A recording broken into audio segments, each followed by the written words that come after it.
compliance with the Open Public Meetings Act, PL 1975, Chapter 231, the notice requirements have been satisfied. The meeting dates for the year are confirmed at the annual meeting are posted on the public bulletin board in the lobby of the Municipal Center and published in the record within the first 10 days of the new year. So salute to the flag. Everybody stand up. I pledge allegiance.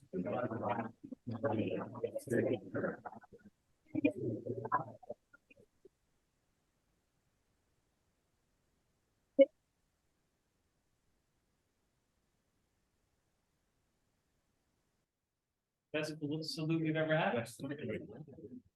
All right, Omar, can we have a roll call, please? Councilmember Dayton. Here. Councilmember Menon. Here. Councilmember Michaels. Present. Councilmember Dr. O'Connor. Here. Councilmember Park. Mayor Zinno. Here. Thank you, Omar. Okay, the first order of business tonight is the Wits Club proclamation. Thank you, Mrs. Hess, for all the work you do and organizing, and it's important. So thank you. Thank you for the parents for being here tonight and supporting the kids. And kids, thank the parents and the pets. Very good. All right. I'm going to read the proclamation.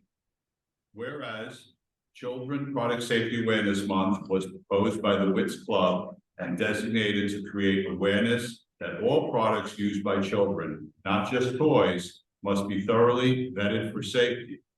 And whereas Children's Product Safety Awareness Month was enacted into law in 2013 at the urging of WITS, a group of school children who wanted to make life and play safer for children across New Jersey.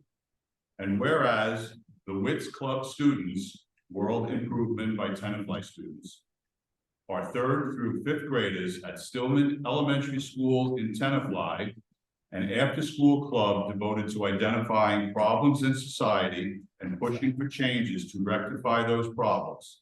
And whereas in 2009, the members of the WITS team went to Trenton to see a bill on children's product safety pass. A year later, the club went to Trenton again and was compelled to make the law more apparent by designating November as Children's Product Safety Awareness Month.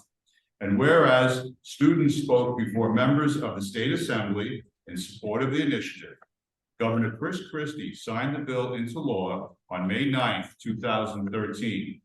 Still, no follow-up action to support the law, so the students wrote to their Senator, Assemblywoman, the Division of Consumer Affairs Committee, and Governor Chris Christie in October 2015. And whereas on November 2nd, 2015, Governor Christie responded to the WITS children and issued a proclamation making November Children's Product Safety Awareness Month in New Jersey. And whereas the Tenafly Mayor and Council urged Tenafly parents to be selective in their toys and children's products when choosing such items to bring into their homes as we approach the holiday season. Now therefore be it resolved that I, Mark Zinno, do hereby proclaim the month of November as Children's Product Safety Awareness Month in the borough of Tenafly. So congratulations everyone.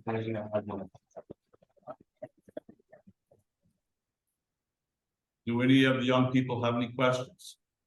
Does anybody have something they want to say? Would anybody like to speak to the microphone or anything, say something? Okay. All right, well, thank you very much for being here tonight. Any council members have any comments? Okay, everyone's very happy. Yes, come to the microphone. That's okay. I just want to say thank you because the history that you brought out, I didn't realize it was so long, but I know we met many times. Yes. But the children really worked very, very hard. So Wonderful. thank you We're for very hard. making note of all your efforts. Appreciate it. All right, thanks for being here tonight. Yeah, why don't you, all the kids stand up. Oh, I'm sorry, go ahead. I said that personally, thank yours has, you know, my kids are still in school, so I go to work, they're work. I'm saving myself. But I just wanted to, I love this organization. This is Actually, your nieces were in it also. I know. Mrs. Hester, do you think the kids want to take a picture maybe? Yes, I. Why don't you have them all come up here on the dais for the sidewalk?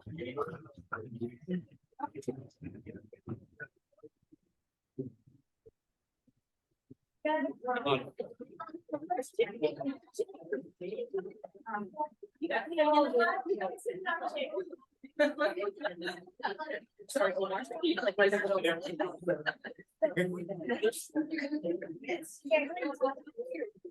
Step right, you can step right up here. Maybe I should move out of here. My chair is up there. How we do Yeah. this? That is more sugar now. What if the rest of the council? It's not. Come on, Councilman, get up around the back. You can get a photograph now. That's good. Give it that, give this chair. Yeah. Way to go. All right. Everyone look to the clock and smile. Where's the clock? Where's the clock? That one over there. You won't be in. Yeah, you got-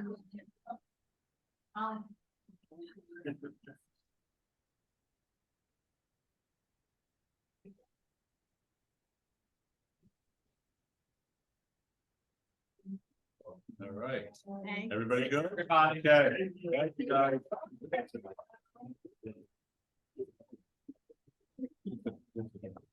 Anyone want to be a keeper? No.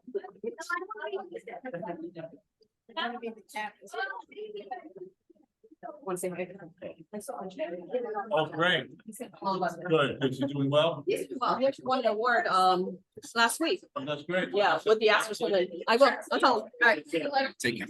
Take care. Gary, you can do that. I guess, yeah, all right. All right. Take care. Bye. Oh, Mrs. Hess. Proclamation. That's the important part, All right? signed. Thank you all very much for extending your time. Of course, thank you.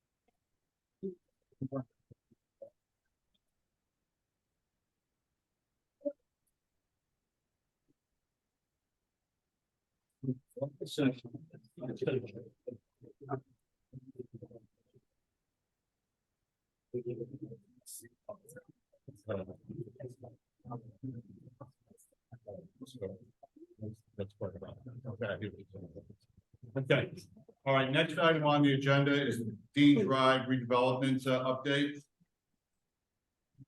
Alex, how you doing? Area. Good, come up to the microphone. Thanks for being here this evening. If you could just give us your name and address for the official record.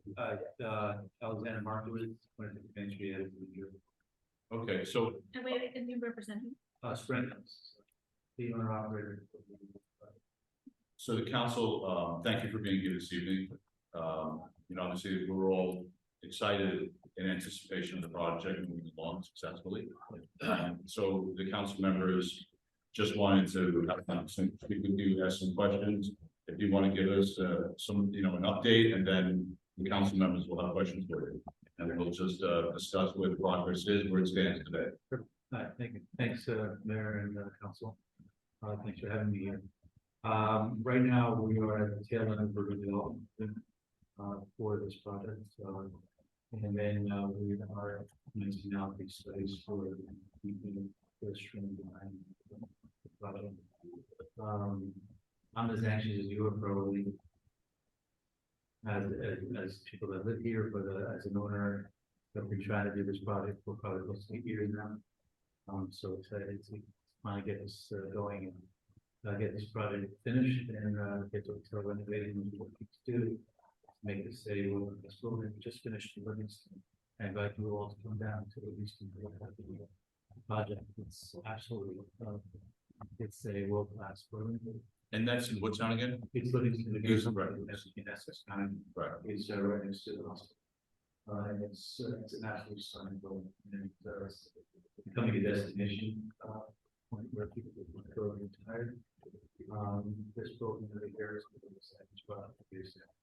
This would be probably my guesstimation, probably on higher end than what we have in the state is what I bought. They call it five-star operation. Executive director working there is Ritz Club experience, Ritz Club, good visions are, chef over there is very, very good. Residents of it. Over there, just a lady thing. So. I don't know. Okay, go ahead, Lon. I have a series of questions, whatever you guys want, So Stop me. you jump in, stop me whenever you. go with one question, we'll see if anyone wants to. This project is the area in need of redevelopment was specific for an Alzheimer's dementia center. The reason that was approved by this city council was that it would not bring in traffic and the other kinds of density issues that we are concerned with. From what I understand, you have now pivoted your project to just an assisted living. Is that correct? This will be a fully Alzheimer and dementia. I think it was always going to be two things. Number one, it was always developed for a assisted living and dementia. And I would add that a dementia center brings less traffic and motion. And I'm ready. It's a 100% Alzheimer dementia center. It was never, Back and look through the last notes on this project. And time again, I asked this question, maybe it wasn't to you, but to those representatives of Springfield. It was told time and time again, at no point was this going to be a generic assisted living, that there was going to be no assisted living beds, that it was going to be completely Alzheimer and dementia. It is in my notes, it is in the minutes. I have checked this information. You have misrepresented this project to the town of Tenafly. Now, if we have an assisted living here, that's a different project with different density and different traffic requirements. And this council did not approve that. This council, I went back, did not approve a project where there was an assisted living part of this center. Yeah. from day one. Hold on 1 second.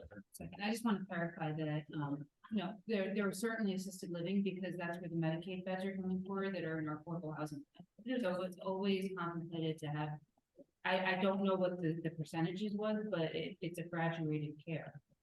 It was not proposed. From the day one, when I came into, Mayor Austin, it was always, there was never any contemplation for the interest in Medicare. As a matter of fact, it wouldn't even make sense for us to do that. It is no project. What is the percentage? It's usually 2/3 payout, and 1/3 of Medicare. And the idea is people to graduate. And I might add, a lot of people that come into assisted living do need, they're mildly confused. So we would say that they're the beginning stages of dementia. Not that we're not going to full blown Alzheimer's, because full blown Alzheimer's, generally speaking, you're in a skilled facility. With it, so that's generally the way it works. We bring in 2/3 AL, assisted living, and 1/3, if that would be. And how many beds is the project? When it was represented to us, one of the series of questions that I asked either your partner or other representative was, would these residents remain in the center? Would they be out and about in the town? Would they have caregivers and doctors that would be in the center? It was told to me, and the minutes reflect this, that these residents would not be in and about the community because of the advanced dementia and Alzheimer's memory care. So It was never represented in not a single meeting before you have shown up here today that 2/3 would be general assisted living for seniors. Never. That completely changes the project. is I'll say two things. Number one is you're discriminating against people that should be able to about that. Right? Maybe it's more representation. I don't represent, I represent Dick Monk, that is assisted living. And for a town to say no to your grandmother, be able to go shopping, if she This is can. pulling heartstrings here. I'm not, It's not how doing it's any work. presented I- for an area in need of redevelopment. Yeah, I think we. It was always represented as, Yeah, we some of us have different memories of, I looked at the meeting. right, but, you know, we've always thought of this as a living facility with memory care, whatever that means. As the attorney pointed out, in terms of the color beds, were always assisted living beds. All that would be satisfied by the dementia patient bed, no, No. absolutely not. because that was what was said in previous meetings. Can I just say my name and my? Yes, please say your name. Andrew, because I can't sit here and listen to this. Andrew Till, 124 Oxford Drive. So I was here every meeting, so let me give you my selective memory, okay? One thing that was contemplated always is that there was no skilled nursing. Right? It was one of the big advantages of the facility is that people who live there would be in the community bringing business to businesses in town, The nurses Okay. and doctors. okay? And Also- also, how many doctors, right, there's one. Right. Okay. Additionally, there was always assisted living and memory care. And it's as clear as day. What there wasn't going to be was independent living. There was no independent living, and there was no skilled nursing. Those are the two things that were not in the plan. There's never been a time when there's where it was proposed as 100% memory care. I would love to see these minutes that the councilwoman is proposing. But anyway, so I just wanted to give everyone my selective memory, so we can all be clear on what was presented for this. As Mr. Markowitz is saying, it's absolutely the case. Assisted living, where you can call beds, and then memory care. Okay, thank you. I'll come back up to dispute any other fake news. What is Councilor. the traffic pattern saying now that it's 2/3 assisted living? I wasn't prepared to answer. Are you doing a study? So We don't have to use it. It's all. No, the 2/3 it was always contemplated as a mix. And we were all concerned about the traffic interconnection surrounding both sides of this property. Right, of course, And and it that's, has not come back to us. that was all discussed at length during the planning board. This is also after the redevelopment agreement is signed, so back to the planning board, for all the site plan approval and all the details that go into that then. That's how, Okay, so maybe somebody from the planning board, since there's two of you here, can fill me in on the second planning board meeting on traffic. 2/3. this is not a hearing here to review all the details. I mean, this has been years in the works now. No, that's not an answer. Well, the answer is I don't have to remember. Yes. Right, You were part of a conversation, and so, traffic for this. right, so So I what is agree. done with the two initiatives? I guess the general statement would be is, I agree with Mr. Markowitz saying that it was always a mixed use development of a particular percentage. That's We have, my question, Mayor, as usual. What is the traffic? I don't have a report here on the traffic. This is not a hearing, this is not a planning board hearing. This is Gentleman this came here. a status update so that this council can choose to approve or not approve this project. No. That's not what we're doing Let's tonight. back up. This is So- an update. The site was already designated as an area need for redevelopment. There's already an ordinance that was adopted that sets what can be built and what can't be built in this entirety of the area, which also includes the renovation of the existing Clinton Inn. That has already all been approved. The only thing that is left before this council now is going to be the redevelopment agreement, which is what you would look at like a plan of how the construction is going to progress, maybe like a sequencing agreement, as well as what different requirements are, you know, so far as what exactly is a renovation of the hotel, et cetera, that would all be in the redevelopment agreement. Similar to when it's not an area need, when you have a developer's agreement, sets forth escrows, et cetera. That is the only part that is left to come to this council. Everything else, just 1 second. I believe the frustration you may have is because this council, sometime prior to when I was sitting up here, you referenced 8 years, that's before my time sitting here. But the redevelopment process was designated to be done through the planning board. All of that has already been vetted at the planning board level, and it came back to the council to adopt the redevelopment plan, which I believe was back in 21 or 22. Yeah. So at this point, the only thing that's left at the council level is to authorize the mayor's signature on a redevelopment agreement, which is currently being negotiated with council for the developer as well as the planning board attorney. And at that point, you can certainly look at all the terms within the redevelopment agreement.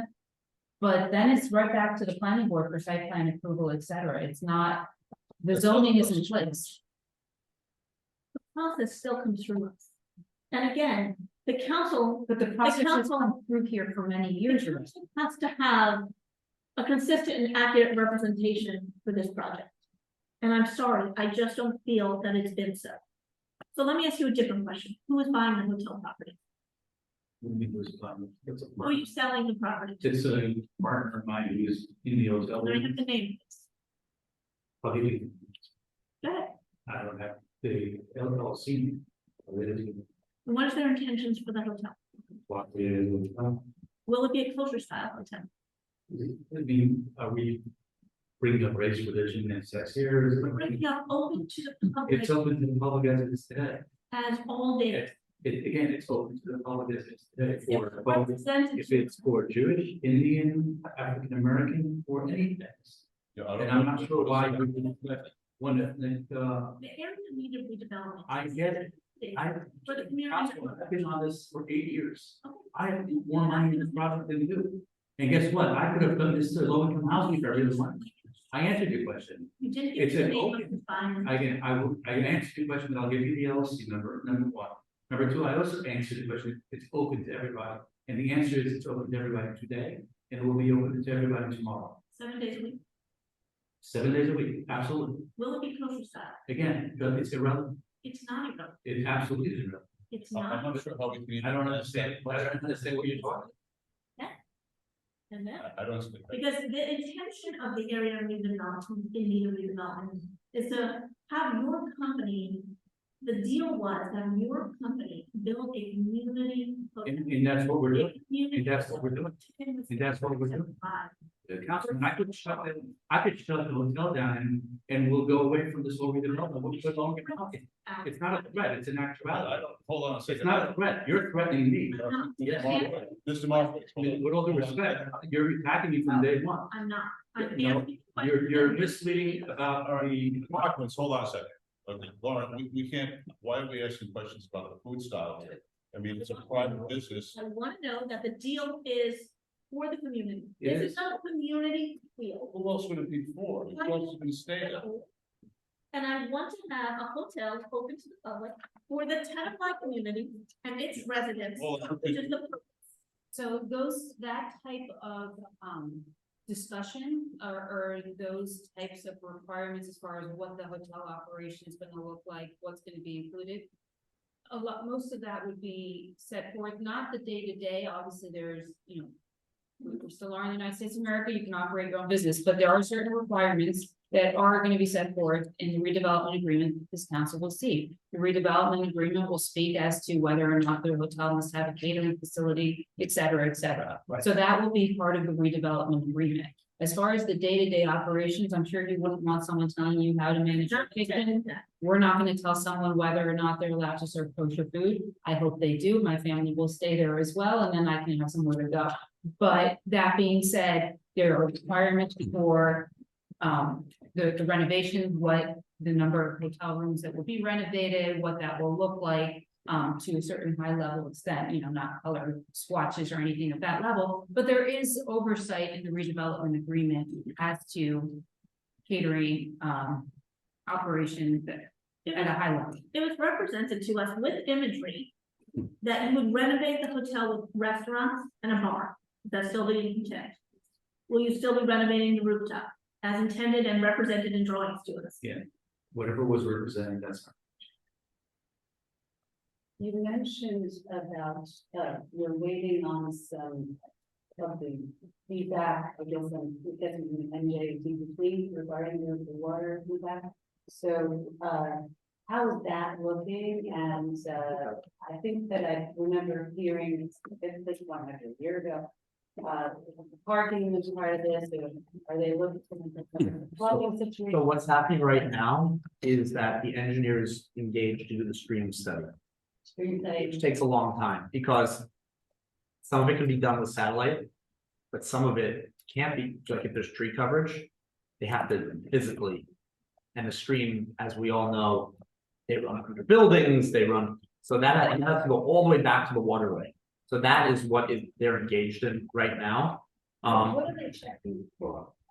Well, Or what type of clearance do you wait on, what do they say? it's really about, well, I call it a ditch in the back, call it a stream, call it whatever you want to call it, the whatever, but that will flow, right, all the way back through.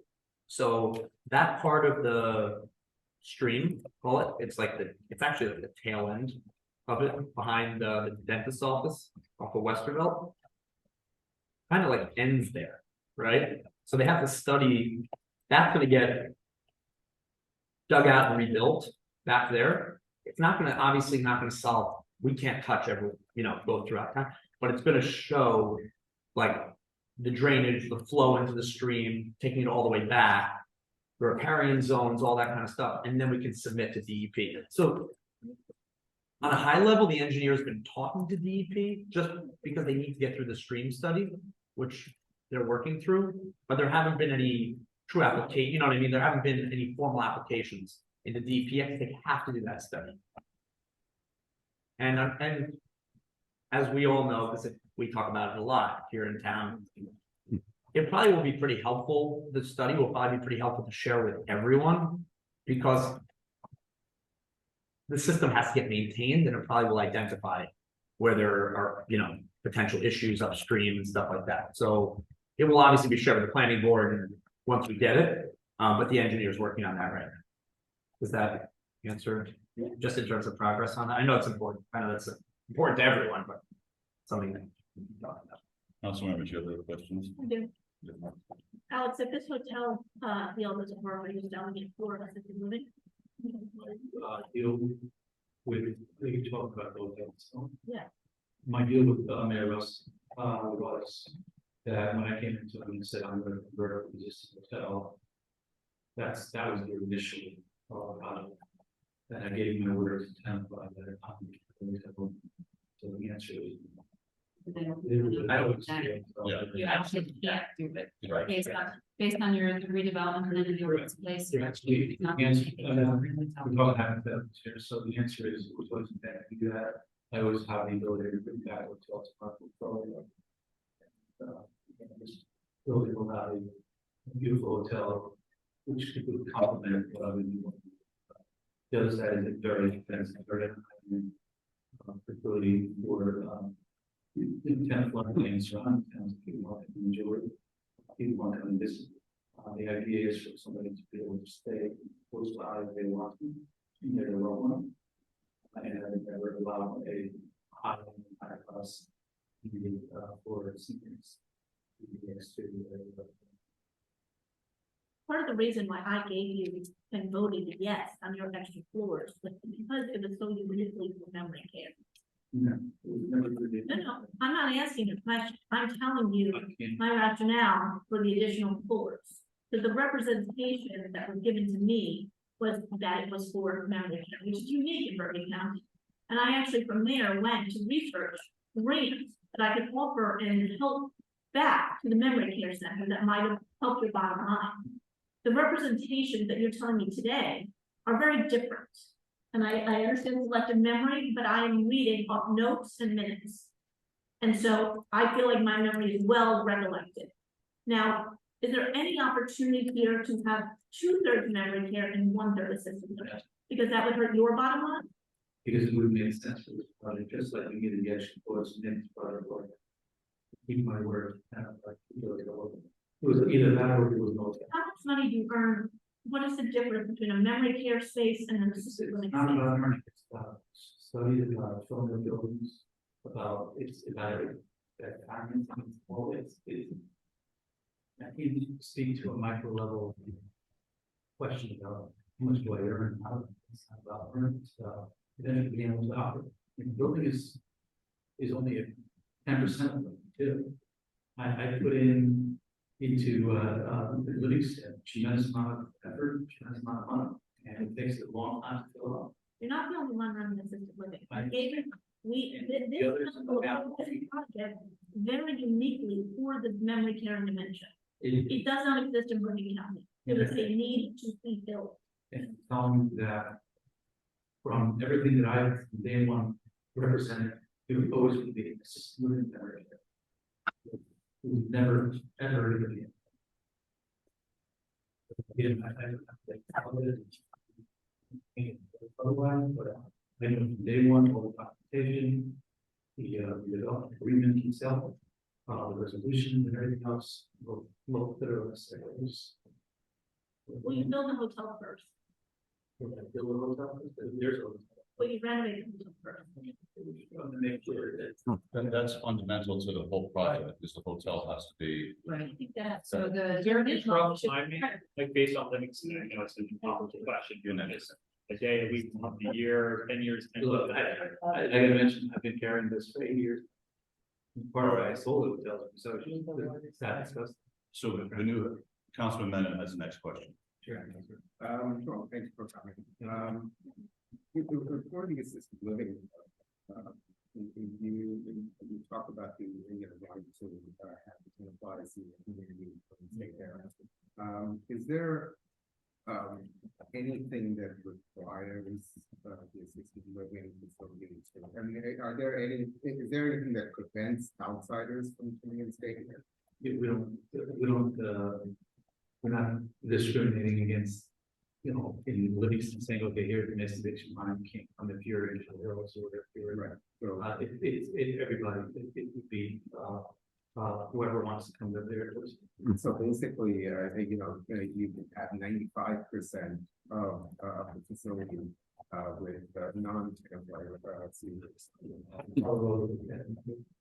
High probability that it would be a nice mix. And you think about it, there's a lot of people in Denver that don't want to just the way that they have the means and they want to have both at home, right? We provide home care as well. We provide, we provide home care, companies we provide home teachers, we do back on. We own an Right, operating facility. all I'm saying is, we're constantly being kind of, marketed to that this is good for Tenafly seniors, but there's nothing that, it dictates that, a Tenafly senior would get preference over a contract. But that would be You the can't, case, I know you can't. but that would be the case with respect to restaurants in town too. You can't, Well, but we're not talking about a restaurant. I understand, but there's another. Because you don't talk about all seniors, you talk about Tenafly seniors. Well, I mentioned, because when we come into a town, generally speaking, the town is gonna benefit from it in many ways. One of the ways is obviously is having a resident who lives here, or a family who lives, who wants to bring their loved one. No, but that'll be true with anything. But that's true. So And it's then true with- to the councilwoman's point was also bringing, commerce downtown as well, right? When you come, they come visit, they wanna go visit, they wanna take their family out to a restaurant, or they wanna eat at a restaurant. Right, but But I just want to make sure that everybody out there knows that we're not talking about Tenafly seniors. We're talking about the general population of seniors. We're talking about, That will, so I mean, that again, talking about pulling at heartstrings, it pulls at the community's heartstrings when you kind of represent that, you're trying to get the Tenafly seniors to stay. that's not what I said. But that's the representation. Because I'll kind by saying, there's other facilities in this community as well. I don't think there was any requirement for them to put forth and say, X amount of residents in that community have to be Tenafly, what happens if there's for another. If I was to go there today to write it, just. I would argue that, probably 90 minutes, or, I don't know. The other statistics. I don't know. What about Livingston? Livingston, we have people that live from outside of Livingston, people that are moving to Livingston, people that have family that live in Livingston, their seniors didn't live in Livingston. There are people that are moving to Florida, after living years ago in Livingston. I mean, prior to the people living in Livingston at the assisted living facility, did you have have statistics of where they came from. Yeah, we know it's a healthy mix, it's a healthy mix. Healthy mix meaning what? Some living savings, some not living. Yeah, but 60% living, Yeah, 10% living. I don't, this wasn't, we didn't ask for, traffic studies and. No, I get it, but I'm. I think we did it. This isn't the place for traffic studies. This is But not the planning board. But this is actually a kind of an important point, I think. Well, this is a status update on the project. I understand, well, this is part of the status update, but. I couldn't answer the question. So just because, Okay, thank no, you. I'm gonna make a statement here, because you guys are bringing up, these anecdotal issues. Well, anecdotally, I go to Brighton View all the time. I go to the other senior center all the time to visit people who are there. Because it's their 95th birthday, their 100th birthday, the places there's Tenafly residents there, there's people from other towns. They're just people looking for a place to live, they seem very happy. The next step gonna be that I have to employ 10 to 5 people. Yeah, and once they live there, they're all Tenafly residents. But Exactly, again, that's what I was about to say, they're all voting, All right. they're a block. yeah, now, once they're in there. And so, but that's the question. There's federal law, which we've successfully fought down. Where the town was holding back from a project to come into a certain town. And there's a ADA compliance issue, you can't tell a senior to do that. And what we're saying now is, we're gonna say to a senior who lives in, let's say, Alpine or somewhere in Englewood, you can't move here because we met our quotas, I mean, that's not feasible, it's not, right? It's not who we are. That is not, so, And I think as a town, we're welcoming. Right, it's illegal. Understand, hold on, understand, I'm not suggesting that, I'm only saying that when these representations are being made sometimes, and it may not be you directly specifically, but just people start using this language, oh, Tenafly seniors can, age in place. Well, I'll speak to the town historian that we've had meetings with. I'll speak to seniors that I've talked to. Them having an option year, high option year, is music to their ears. They're not asking me how many people of their friends that are here, because quite frankly, if those friends want to live at home with home care, which we also provide another one, which we also provide PTO and speech at home, they want to stay at home. They're not interested in what happens. They just want to know if they want to move into a place in Tenafly, do they have an option? Or do they have to move to Englewood on Route 17? Sure. If the answer is yes, then for them it's music to the ears. It's the quotas of how much and how little is to them as irrelevant if the employees are going to be people that live in it. Sure, and the quality of your facility will draw people from all over, and I'm not suggesting that should stop or that we should have a quota. I'm just saying that whenever this is being discussed, we always kind of move it in the direction of, Tenafly is a Canadian place. But that is a fact. That's true, but everybody can age. Yeah, but it would be just as big of a statement to say, hey, we're gonna open up a Mission Star restaurant on Main Street. That would be a prime joy to the town, even though, guess what, a big portion of the town is not coming from Tenafly. They may be coming from Alpine, they may come from Maine. And so when we say that this is a class operation, this is something that the Tenafly will be able to be fighting for. Thank you. That we have a beautiful community here. Right. That is a world-class community, and that's something that you can, it's a jewel to the community that says, hey, you can age in place here, you can think about moving here. I understand. Thank you. All right, one more question from Laura. I'm done, so please don't wonder about me. Well, we're not gonna spend all night here doing this one topic. They gave us an update. So go ahead and answer your question. So ask your question, but we're not voting on approving anything tonight. I understand. Okay. It doesn't mean I don't get the information. Sure. One of the discussions we had was that the parking situation wasn't going to be a one-to-one. That within the building, there wasn't going to be significant visitors. Because, again, it was represented to us a significant amount of dementia and Alzheimer's. And so now that it's 2/3 assisted living, are you changing your parking requirement? No. It's whatever we were saying. You do not now satisfy our, We satisfy whatever was. nothing has been approved in terms of the details of that building yet. Do you understand that this is an exploratory thing to make that? What do you There's mean? now- What do you mean? That's not the right statement. It wasn't. They're not- It wasn't. parking was Well, already right. approved. The amount of parking required is in the redevelopment plan, which is approved by ordinance.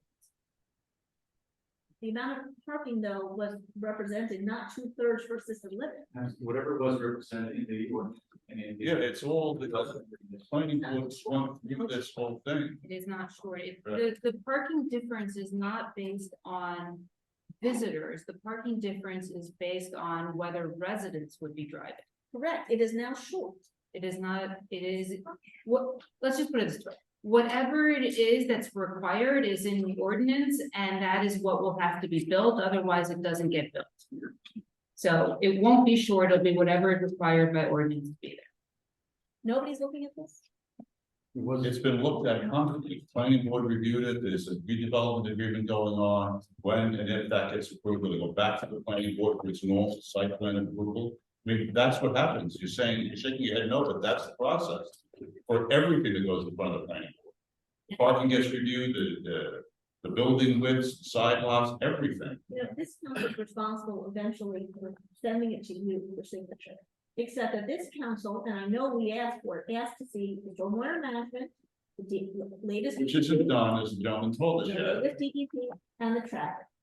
We all had this discussion, that it would be on tonight's meeting. I'm sorry it's not done. No, But tonight don't is an say- update of what's going on. don't Say it wasn't asked, because it was. No one had, no one had any, last second. No one should have any expectation that a DEP stormwater study was gonna be here tonight. It's absurd. If the traffic was presented. Do you have any more questions? This argument's ridiculous. Do you have more questions? Traffic was presented to the planning board, and it could also be given to this council. So with all due respect, I was asked to give an update. Yeah, I was told I was gonna be interrogated about kosher. I was interrogated about what my ratios are. Well, I feel like you, with all due respect, Asking. that's a subjective way of looking. Okay, I feel like, We- I feel I was attacked by a town that I'm paying taxes You for. have the traffic report in Again, your office. I don't know the answer. You don't know the answer whether you don't give a traffic report to the planning board at this time. Again, I was asked. You can ask the planning board secretary for what's in the file. I'd like a good faith representation from the person. who That's my good represented faith answer. That's my good faith that answer. he I was not. that he gave a traffic report to our planning Okay, board. so I'm gonna say this once, and I'm gonna exclude myself, because I'm gonna say this once. I was asked to give an update, and I didn't come with counsel in good faith. I didn't come with engineers in good faith. So let's stop it right now, because I feel like you're interrogating me, and quite frankly, I think there's more sense to respond. So I don't know what the issue is here, because I know what was represented from day one based on minutes, based on reports, based on a lot of money, hundreds of thousands of dollars, maybe millions of dollars, that I've invested in this town before.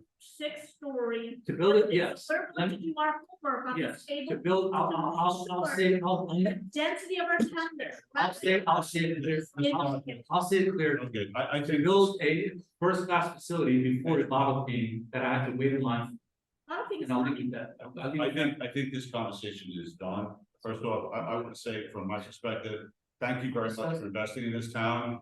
Okay, we appreciate all the energy and the hard work that you've done. I apologize that you've been drilled here tonight. I think it's very appropriate. This was not what the council asked for. The council asked for an update. I got. I'm giving him, No, I got ambushed, okay? I got ambushed by you. That's what's going on. Have the information. No, I got ambushed by you, because I was told to Thank get you for being update, here. not to be ambushed. Thank you. Thank you for being here. Thank you. Council has a right to the answers to this. No one's denying anyone any rights to any questions. It's that you are not being forthcoming with the information. Oh, I'm not thinking. All right, next on the agenda. I would like to make a statement to my fellow council. We approved a very particular project. And while I won't be sitting here for you guys to sign it, Julian Bennett, I know you will. I'm sorry, I think if they represented X and now they're representing Y, someone needs to be paying attention. And I'm gonna follow up by saying nothing has been misrepresented. Fair enough, I we'll disagree. move on. I think the public has a right to know what is happening in this project. It's a huge project. It's a huge amount of space in our downtown. Okay, very good. Let's move on to the next item. You, when no one's here to question you, Mayor, and everyone is yes. This isn't, I'm not looking for a yes. Honestly, I asked for those reports directly. Or you should have shown up at the planning board, done some homework on what you voted on, before you come back 2 years later and say, no one did anything. We voting on this area in need of development, allowing this project to be developed. Yes, we're gonna move on.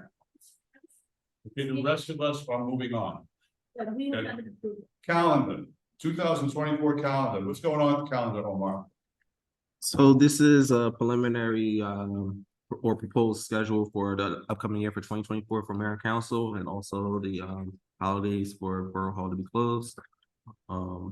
In my office, we with the Chabad.org, just to follow, the Jewish holidays to make sure we're not encroaching on any holidays. So this is the schedule. It's up to the mayor and council to decide on these dates, and then come next year, we'll have a resolution to proceed with these dates as scheduled. Adam, you have a question? I think we're all off, or our kids are off on February 20th. I think that's whatever winter, summer solstice break or something. So I think we could just skip that meeting. Just take it off the calendar, it's over. I think, I forgot what we did last year. I thought we were working with only trying to go towards one meeting, and we seemed to be okay last year. I believe what we did last year is we shifted to the next week. Instead of February 6th, it got shifted 1 week, and there was just one meeting not in February. Yeah, it was just one meeting in February. Okay, so I would propose doing that.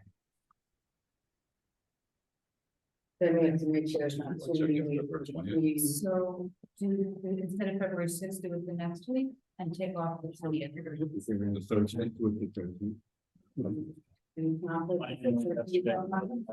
It's fine. So you're saying February? The 13th and then not have the 20th, any problems? February 13th? Yeah. Oh, 14th, it would be the 14th. February 13th.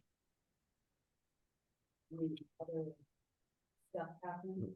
February 13th. Oh, okay. Yeah, there's no issues with that. I'm looking at.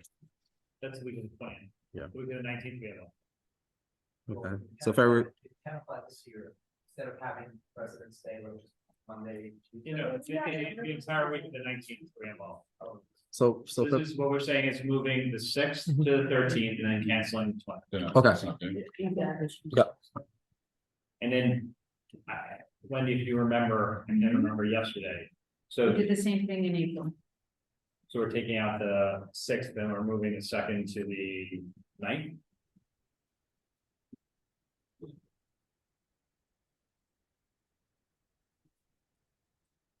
School is closed.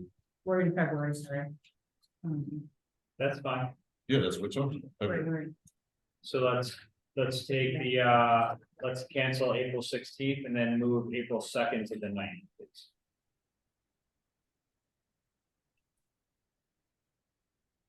We're taking out the 16th. Suggesting April 9th. And canceling the 2nd and the 16th. Well, yeah, we're having one, yes, that's So correct. there's only 5 Tuesdays in April. So if you'd like, you could do the 16th and the 30th. I think we were trying to get to one meeting.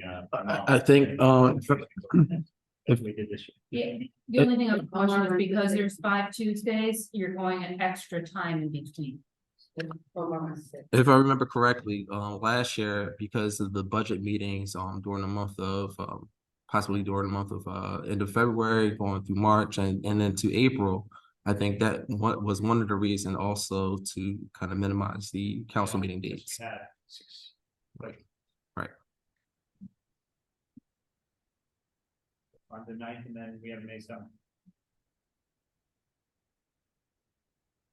Go ahead. So you're, okay, so March is the time we have all those budget meetings? Yes. So should we get rid of the 19th as well? I would say the 9th, keep the 9th and then go to the 23rd. So we have 2 meetings in April because otherwise you have a month between the meetings. And I'd rather have it the other way around. Let's put the meetings on there. And then if we don't have an agenda for that next meeting, we just say, no meeting that next time. I think that's a better approach. If memory serves me right, doesn't Susan usually need us to have meeting not that We have to far pay out? bills. We have to pay bills. Susan, come up for a second if you don't mind, please. Well, when we have to pay bills, we also have to approve right? We need the That two should meetings, discuss. the two budget meetings. Right? That's- I remember Well, you need correctly. 28 days between the introduction and the adoption of the budget. And it's hard to finance to get one meeting a month. Because we have so many bills to pay. Do it in July, we do it in August. Right, and we have an incredible amount of work to look at, because it's split out. We get some things done, and then if we miss that meeting, go to the next meeting, and finish up. But right now, I'm telling veterans, you'll be on the 5th or the 19th. Trying to get things in on the 5th, we can't get it in on the 5th, we're gonna get it in on the 15th. Yeah, so what's the proposal? I think So- some months, like July, months you have one. The November, you could have one. In the beginning of the year, it's a little bit more, I don't know when they're putting more stringent deadlines in the state for the budget, so we might have to adopt earlier this year too.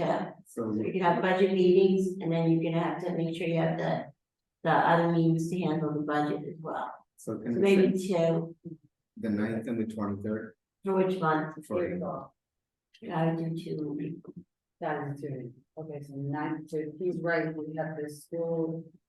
Kids are, April 2nd. So the 9th and the 23rd. Thank you, 9th and 23rd works. Okay. Alma, Yes, Generally the second and fourth. Tuesdays. Yeah, I thought it was the second, but unless you changed it. Well, we still need to, I caution everyone, I still would recommend that we update the ordinance. But by ordinance, I believe it still is the second and fourth unless otherwise noted by, That By what? particular, sunshine notice. So you have the ability to. Okay. that particular number, for some reason, he said the 2nd and the 16th. So we're just. But it's actually February and March are also looking like the first and third. dates. Yeah, you changed. Good one. so let's just amend the ordinance to match whatever the council wants to be days. That's what I, It's a different issue, right? well, I recommended amending it so it's not so specific, so that you have greater variability rather than having to do it all by sunshine. If the council changes the date, then they change the date. Yes. So now in April. but for this, this 9th and 23rd, okay. So we done with that part of it? And Is everyone good for January 2nd? Any comments or? For the recess meeting and the reorg meeting? Pardon me? I might be away, but it doesn't matter, so. What's the, remind me again, it's like just confusing me. So we always have meetings on Tuesday, but in summer we choose to double confuse people with a Monday. And then- What's the Concert. conference? But why the 7th? Why 7 o'clock and not 7:30 like every other? I thought we changed that back this past summer to 7:30. No, that's 7:30 is easy. That's an easy one. Okay, so 7:30. So you will do 7:30? All meetings. At 7:30. All right, so back to Tuesday, January 2nd. Just keeping one thing in mind is sometimes in the summer, I tend to remember. For paying bills and stuff, I know that sometimes when Susan calls the WebEx meetings, just so we could jump on, that tends to happen in the summer a lot, just to pay bills. Is it something? I don't think we did that this particular summer, we've done that, but not with that issue. Yeah, if there's like an emergent issue that needs to be, handled, we'll do a special meeting. Okay. Okay. So January 2nd at 7?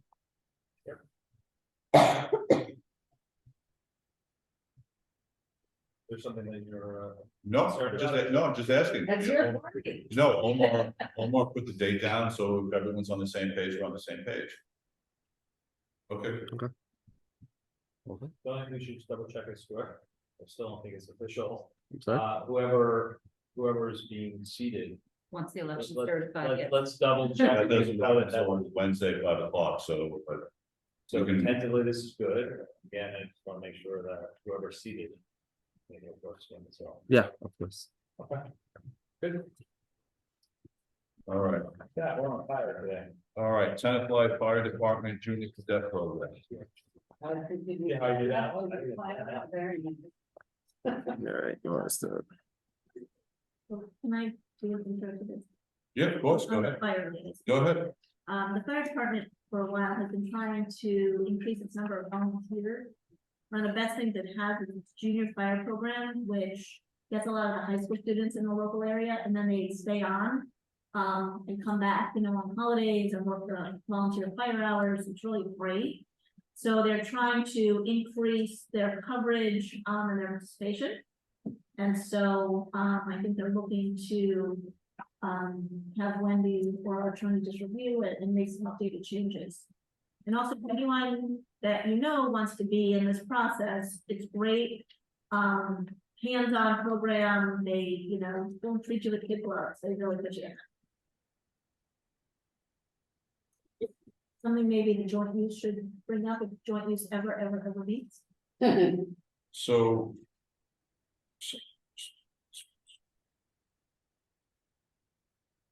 So what is it gonna take to change the ordinance here? So I have not started looking, so I was waiting for authorization from the council. My understanding is that currently perhaps it's only residents and this is expanding to the area. Okay, so how does it generally feel, how does the council feel about that? We can have an ordinance drafted if you guys are so inclined, and ladies. The chief thinks that's the right thing to do, I think that's the chief. They're short down the Short people. time, so they're really trying to get people to grow into the fire department.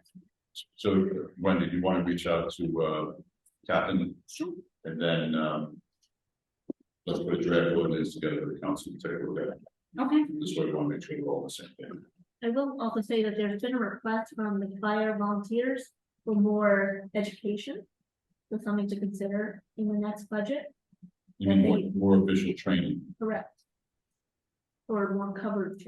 Okay. All right, you got that one? Yep, I actually found the ordinance. Yep, right now it requires residency. Okay.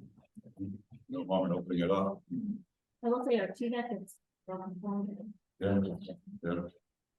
All right, It's kind of regarding residency. For the junior cadet program. okay, next item is the Tenafly TG fair.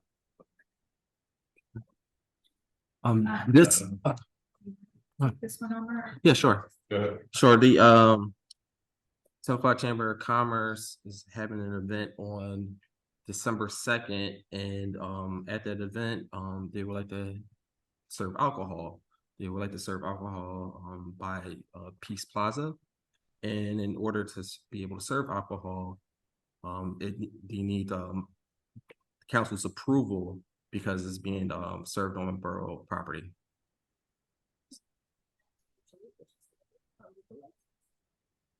Well, because the chamber is a nonprofit, they have the ability to apply for what you call a social affairs permit, and it gives them the ability to serve alcohol.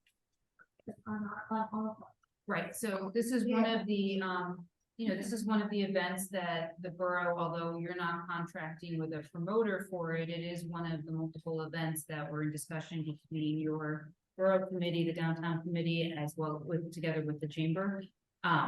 So it is still a borough endorsed committee, one of the borough's committee events as well with the chamber.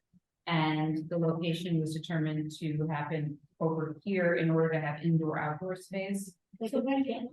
Correct. Yes, right. So if you could back it up just for a second, because I know you and I talked about this. So because it's a borough endorsed committee, so if we take it back to like when Tenafly Nature Center had come by, they thought they'd be doing something, but then it's the big council at the last, couple of weeks. It's because it's the downtown committee that's Well, asking. so actually you have an ordinance that on borough property, this is outside of the parks, which is on borough property, requires the approval of the mayor and council. So it will be regardless of whether it is. A couple years ago, you had the request, although it didn't go through, from a parent group to raise money for the graduation, doing a beer truck festival. Although that didn't actually move forward, it's the same idea anyway. They don't necessarily have to be a But then borough what makes committee. it different? Right, okay. What makes it, why are we not just changing our rule that allows us to vote for anybody who wants to use one of our facilities to serve alcohol. Why can't? You have two different sections where this is happening, and I think where what you might be alluding to may be the difference between the parks versus open property. So you certainly can change by ordinance whatever you would like to do, but this is what's before you today is the same type of process as the nature center did, where it was brought to the council and then by consensus vote of the day is you can authorize or not authorize for somebody to get a concession permit, or I'm sorry, Omar, is that the type of license? Social affairs. Social affairs permit in order to serve. And that's connected to another purveyor that has a license as well, so there are regulations and the chief would have to review it, et cetera. But the underlying reason is because it's a group that's. No, No, because it's on borough property. the underlying reason is that it's on borough But property. if we can't have a person who wants to have a party in Peace Plaza go in front of the council right now, that's not allowed? Well, it would have to be part of a special event permit So, to be on So borough to be, property. just to give an example on the council, so if I decided to have a birthday party Yeah. for one of my kids, right, could I get a special events permit and I want to serve beer? right. On, That's and You you- get the If you permit can from get the everybody state, to. then it would come to the So, council. so the answer to your question is yes, Anybody can do it, you have to get. the but then, permit but it from has to the come to state. the council They come for to the approval. council Permit from the state. For the alcohol. Right, aside from your So- approval to use your property. This is just to say, yes. You still, the applicant still has to apply for social affairs permit from the state to Right. allow the one-time use. The reason I'm drilling down on this is that I stuck into narrative is another thing. I think that if people want to rent specifically David Johnson Park and McKinley and That's a serve different ordinance, but alcohol, yes. I'm interested in the town having the ability to okay that or not. Right, so Okay. the Davis Johnson Because I does think have that's some money. caveats there that requires it to be a borough sponsored event. Davis Johnson, yeah, you're absolutely right, this is a broader. I know I'm going in with, and it's something I think money left on the table, but regardless, I don't have a problem with this. Julie, the reason I asked about Angelique is because they have a liquor license. So our municipality, like our borough, doesn't have the right to sell alcohol, but Angelique does. They have the liquor license. Angelique does. No, No, this company has the social. Correct. Yeah. I have a second question to go along with it. They want to, the very first ordinance in our non-consent agenda is for them to waive all the fees for the chamber, not to pay the fees to the borough. Why would we set that precedent? That resolution, I was speaking with Kevin in regards to that. And I know in his previous, in his previous borough, he explained to me that, you know, when he partners with, community, like, you know, for Chamber of Commerce or, some type of community or, community event, that the borough would then waive the fees because of the partnership and, you know, it shows a sign of good faith and goodwill that, you know, the borough or the municipality supports this particular event. But we partner with a lot of organizations, and I don't want to get into the habit of waiving all the fees for all the outside organizations. It's one thing if we say our downtown committee is doing this, then of course. But this is the chamber asking for the chamber to waive fees. This is which just is for clarity, outside this wasn't, anything. this wasn't anyone asked, this was actually, That's fine. I but worked I'm about just the same time. Clarifying here, because it's one of the first ordinances. And if they want to say it's a partnership, fine, if it's the individual outside organization should Yeah. comply with our ordinance. let's just go one by one. Yeah, so what about the This first, is the first question, is the council okay with it? For what? The liquor? Yes, Yeah. yes, To go around. consensus is yes? Okay. Renew, yes, yeah, Not really, but. okay, so we have three yeses and one no. Okay, so that's moving forward, all right.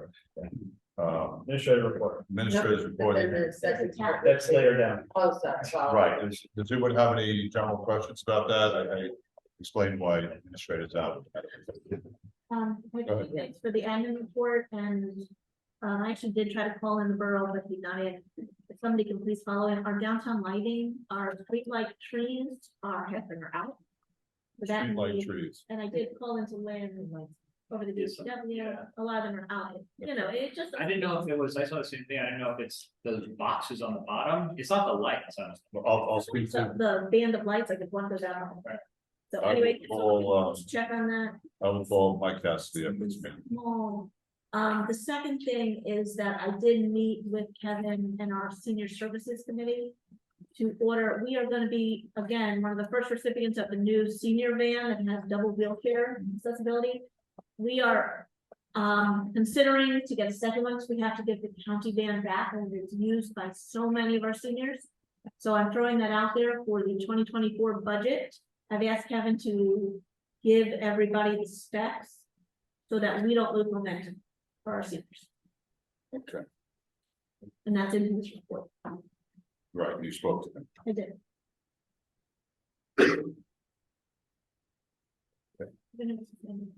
All right. Yeah, sorry, go ahead, please. Yeah, so, you know, I see that, we received the administrator's report, by email. I mean, maybe that should be shared with the public. But, Is it part, I just addressed it, is it part of the? Yeah, Yeah, it's part of it it. is, It's public It's record. available to the public? Yeah. I don't think it's. Okay, it should yes. be. Of course.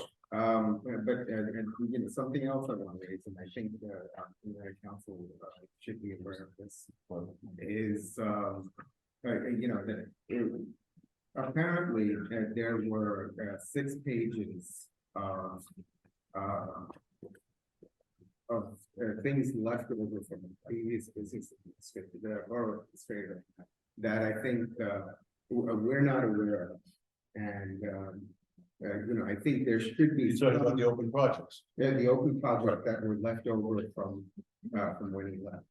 And I think, we should have some awareness of what there is and what's been done, and, you know, we should have some transparency about that. So I just want to clarify, it's not that it was just open projects, it was also everything that he would do on a day-to-day basis to make sure that no balls or drops, you know.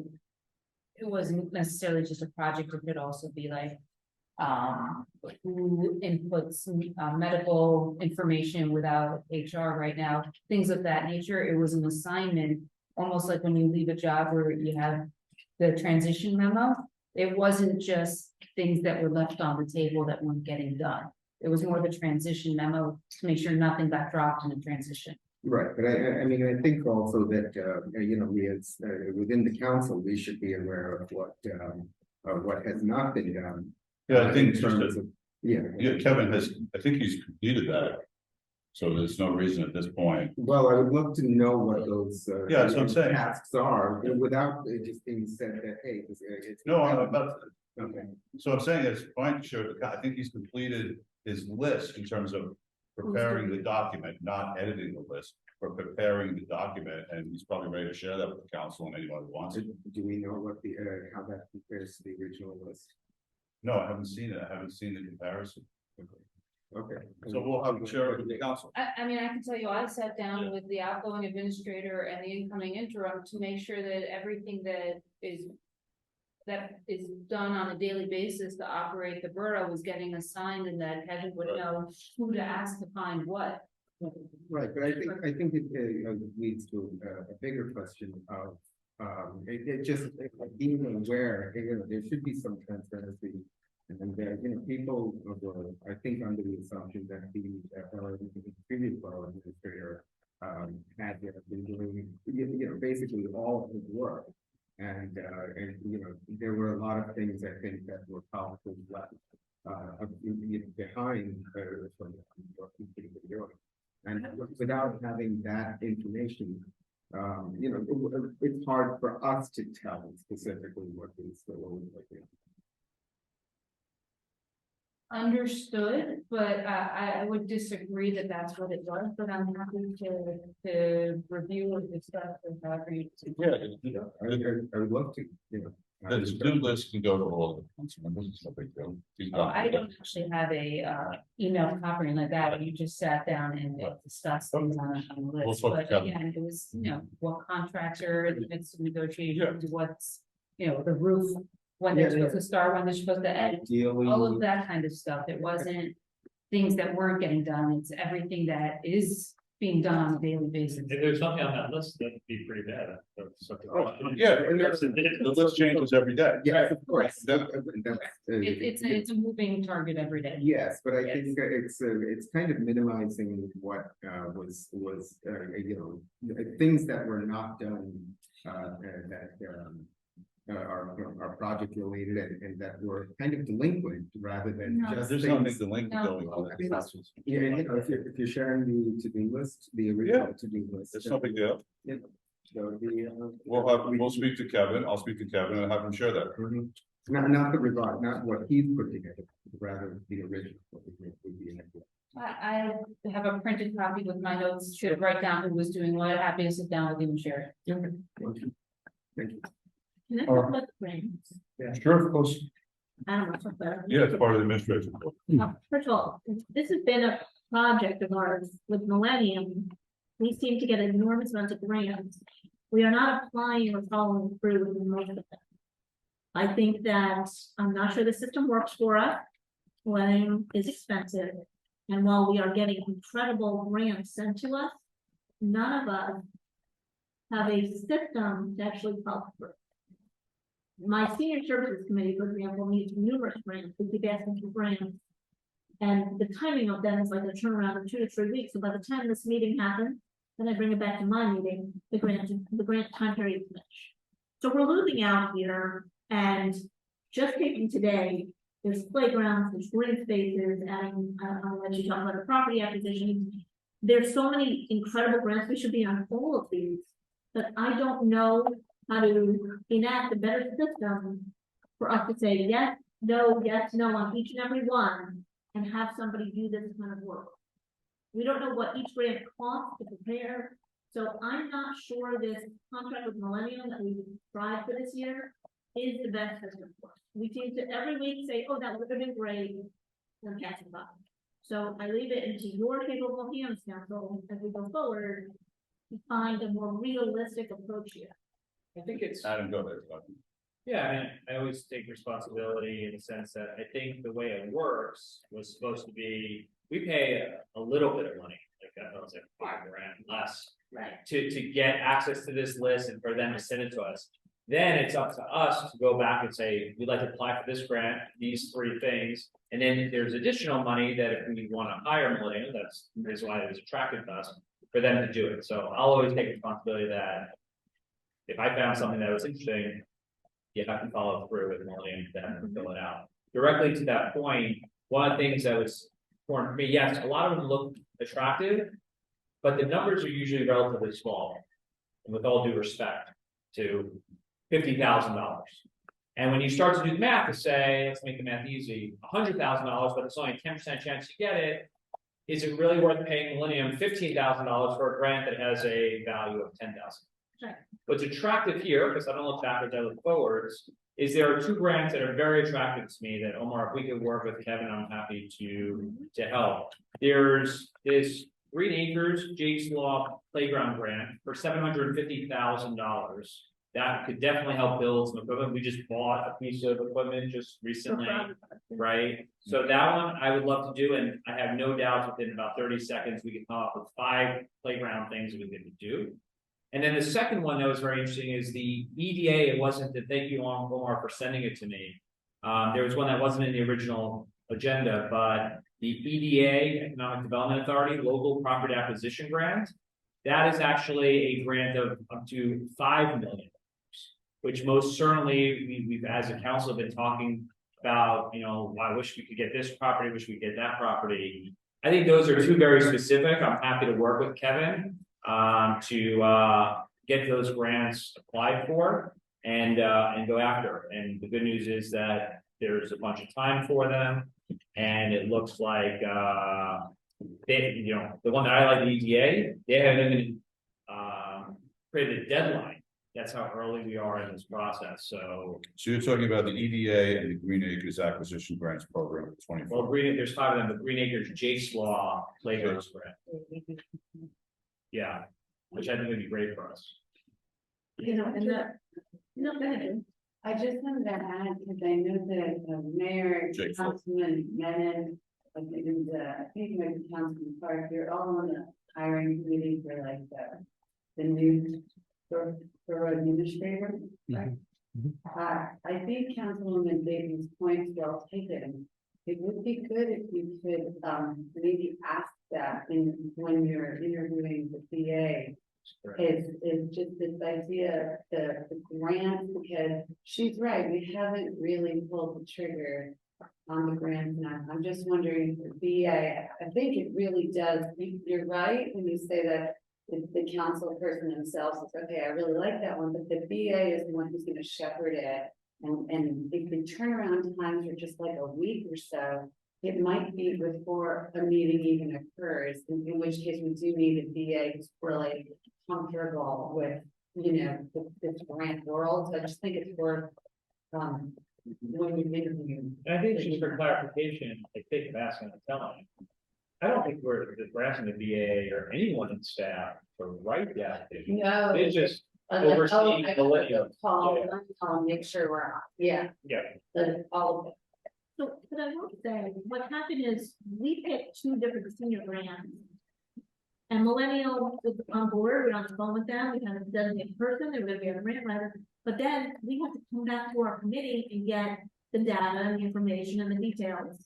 Which isn't a problem, but the time that all that process came, the deadlines were like, and Mayor, you and I were on the phone at the end hour. And at the end of the day, we couldn't even get it accomplished. So I also think we need to task our committee with projects. What do you need? Like, for example, I just went to Deborah Davidson to the Nature Center, all of these wonderful open space things. Let her come back and say yes. And give me the information almost before I call them, because by the time I call them, they need to get working, but we also have to generate what they need for data, the underlying data. So it's a tricky process here, and the deadlines are pretty tight. I'm just saying, I think we need it better.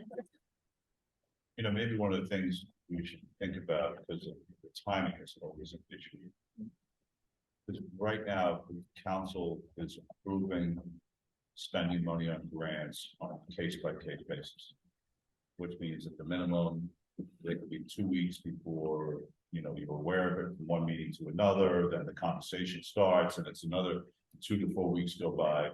I mean, you know, perhaps we should consider for, you know, the next budget cycle, whether there should be a small amount, modest amount of money that the administrator has the discretion to say, okay, this is a grant for an environmental, in other words, specific categories. It's a grant for seniors, for firefighting equipment, for the nature center, okay? And if the grant falls into one of the pre-approved categories, and there's money in the grant budget, application budget, then the administrator could say, hey, I've invested, you know, $3,000 to apply for this grant, and it meets all the criteria that the council wants. You know, so You're empowering the VA to just do it. To the Right. application fee. Right. If they have a Right, in other words, broad exactly. idea of what we want. In other words, a very limited amount of money or very preset criteria. Can't use it because he wants to get a grant for, you know, new tires for a backhoe. That's not, you know, right? So it's very limited topics, limited amount of money, and then they have, like it has the discretion with other budgets. Sounds more Something to efficient, talk about. something that. Also, I think the first meeting of every committee should be, what are our priorities this year? Did you want to say something? Yeah, so really. No, come to the microphone, come on, please, Susan.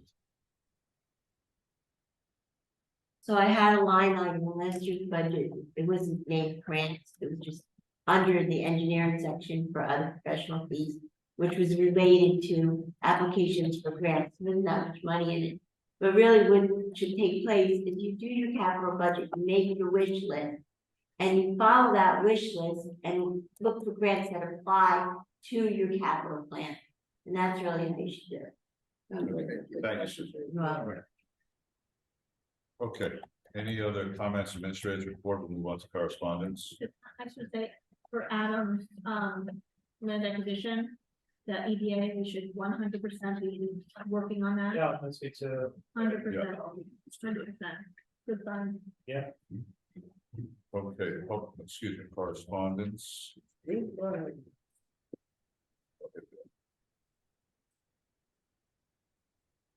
We have the letter from Rabbi Chain regarding the menorah lighting. Any questions from anyone on this one? But then, sorry. Number. December 11th? That was it.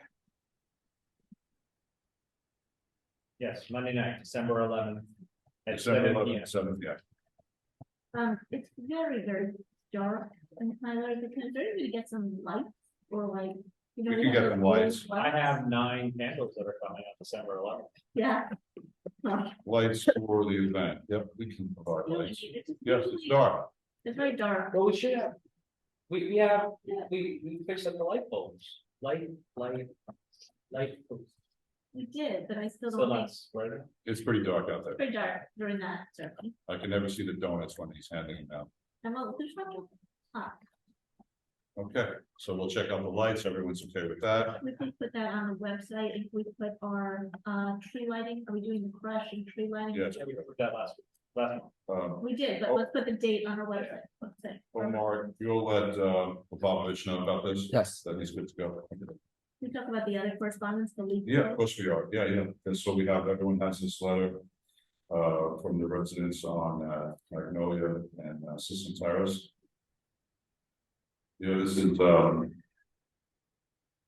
becoming more and more of an issue to many residents. You know, and on a related note, Councilwoman Dr. Khan and I have just been going back and forth talking about in general. You know, the whole idea of leaf shredding instead of leaf pickup, and whether or not mulching we should start, and it's related to this, but not specifically, you know, whereas we start educating the public about the values of mulching your leaves and leaving them on the grass. I mean, every year when this whole process, we do picking up the leaves, mulching or turning them. We're literally sending tons and tons of topsoil out of town every year. It's just leaving us. And it really is like the environmental effect of leaving the leaves on the ground and mulch. They're much better for our lawns.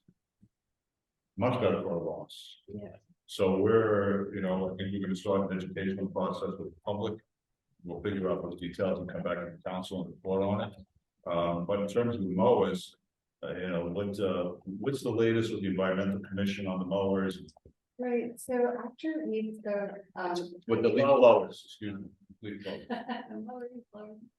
After we spoke, I actually had another meeting with, if you remember, there was a resident who came a couple of months ago to talk about leaf blowers, which interestingly, that wasn't part of this group that had written this time. So it's clear to us that there's a lot of residents who are very concerned about the noise leaf blowers.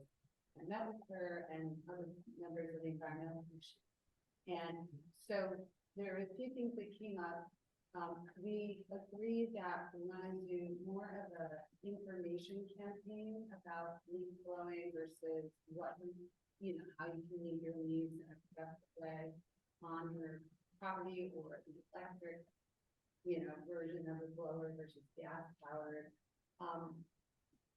One of our members, Lena Spizakis, will be writing for the newsletter about the benefits of not blowing the leaves for the next newsletter. So we need to know the deadline on that. I think we spoke, Mayor, that the idea of running that multiple times. Yeah. That at different newsletters that have people see it again and again. But also, we came up with this idea of like a carrot and a stick. And what came up in this letter, for example, in residents, is people will point to another community that has passed an ordinance. The problem that we have found is those ordinances are really not very enforceable at all, and they don't really have any teeth to them. So we want to do something that's effective, and kind of the overall idea is that rather than try to ban something with an ordinance, we need to do more of the education. Is as important to try to change habits. So, environmental commission's gonna try to do that more. But something did come up in that conversation. Because it had to do with the timing of some of the leaf blower situations.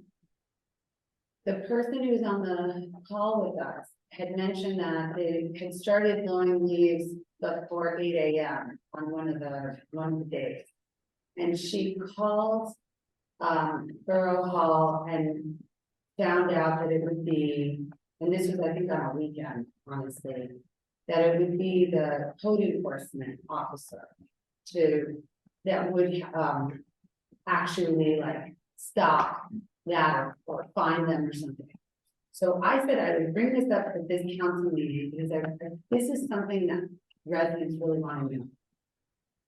When the noise ordinance is being violated, what is the process that the resident can go through that then gets a person to come and say, okay, stop it, or here's your fine, or whatever?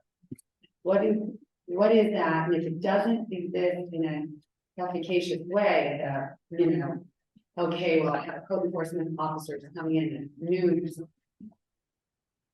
Can we put in a system that allows you to say, hey, it started leaf blowing super early, they started whatever. So what happens during normal borough business hours in Florida? No, I was just gonna answer to that.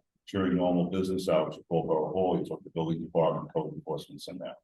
But outside of borough business hours, people should be calling the police department. Because that's who then goes, because there's no one in the building, there's no code enforcement person at 7 AM, on a Sunday morning. And the police Please get will dispatched. they will dispatch. It's like if and someone act. is cutting trees on a Sunday morning and they don't have permits, the police who show up. Okay, If someone's doing construction work on a Sunday and it's not a homeowner, it's the police who show up. Occasionally code enforcement will drive around on a Saturday, but that's just an occasional. So Monday through Friday, business hours, they call Borough Hall, talk to the building department. Correct, that's code enforcement. Out of normal business hours, you call the police president, she can call in the police department. and they will know to. The police department will dispatch someone, start ask questions, ask for permits, what's going on, the whole 9 yards. So I'm not saying that as a way to pivot from the leaf issue, it was just, it did Yeah. come up because the noise complaints are kind of part and parcel to the whole complaint. There's environmental issues with these gas powered leaf blowers, they're really bad, Right. but there's also that news. Well, Lauren, I'm sorry, Lauren was next time, but no, I sorry. just want to say, Julie, a couple years ago, we put in, or I tried to put in an ordinance that did two things. One is encourage the landscapers to purchase the electric blowers. But two, there was a request possibly to do a schedule like recycling, where residents in one corner on Tuesdays and Thursdays use the blowers, on Wednesdays and Fridays, another quadrant, and so forth. It got some pushback from the landscaping company. Yes. But there was a conversation had that I thought was very productive, where we were going to get residents and landscape companies that are registered to do landscaping within Tenafly together. In, I guess, like an information session, and try to come up with some sort of consensus on how to reduce the constant noise. And it is noise pollution, I agree, and there's so many studies that I brought up a couple years ago about the level of the noise that actually does affect people's hearing within town, because you're within a certain distance, especially in the homes that are, smaller lots. And so there is real noise pollution. It was disturbing breakfast, dinner, weekends, the whole thing. You can go back a couple years to see the ordinance proposed, but I would encourage the environmental committee to have that meeting with the landscapers and the residents.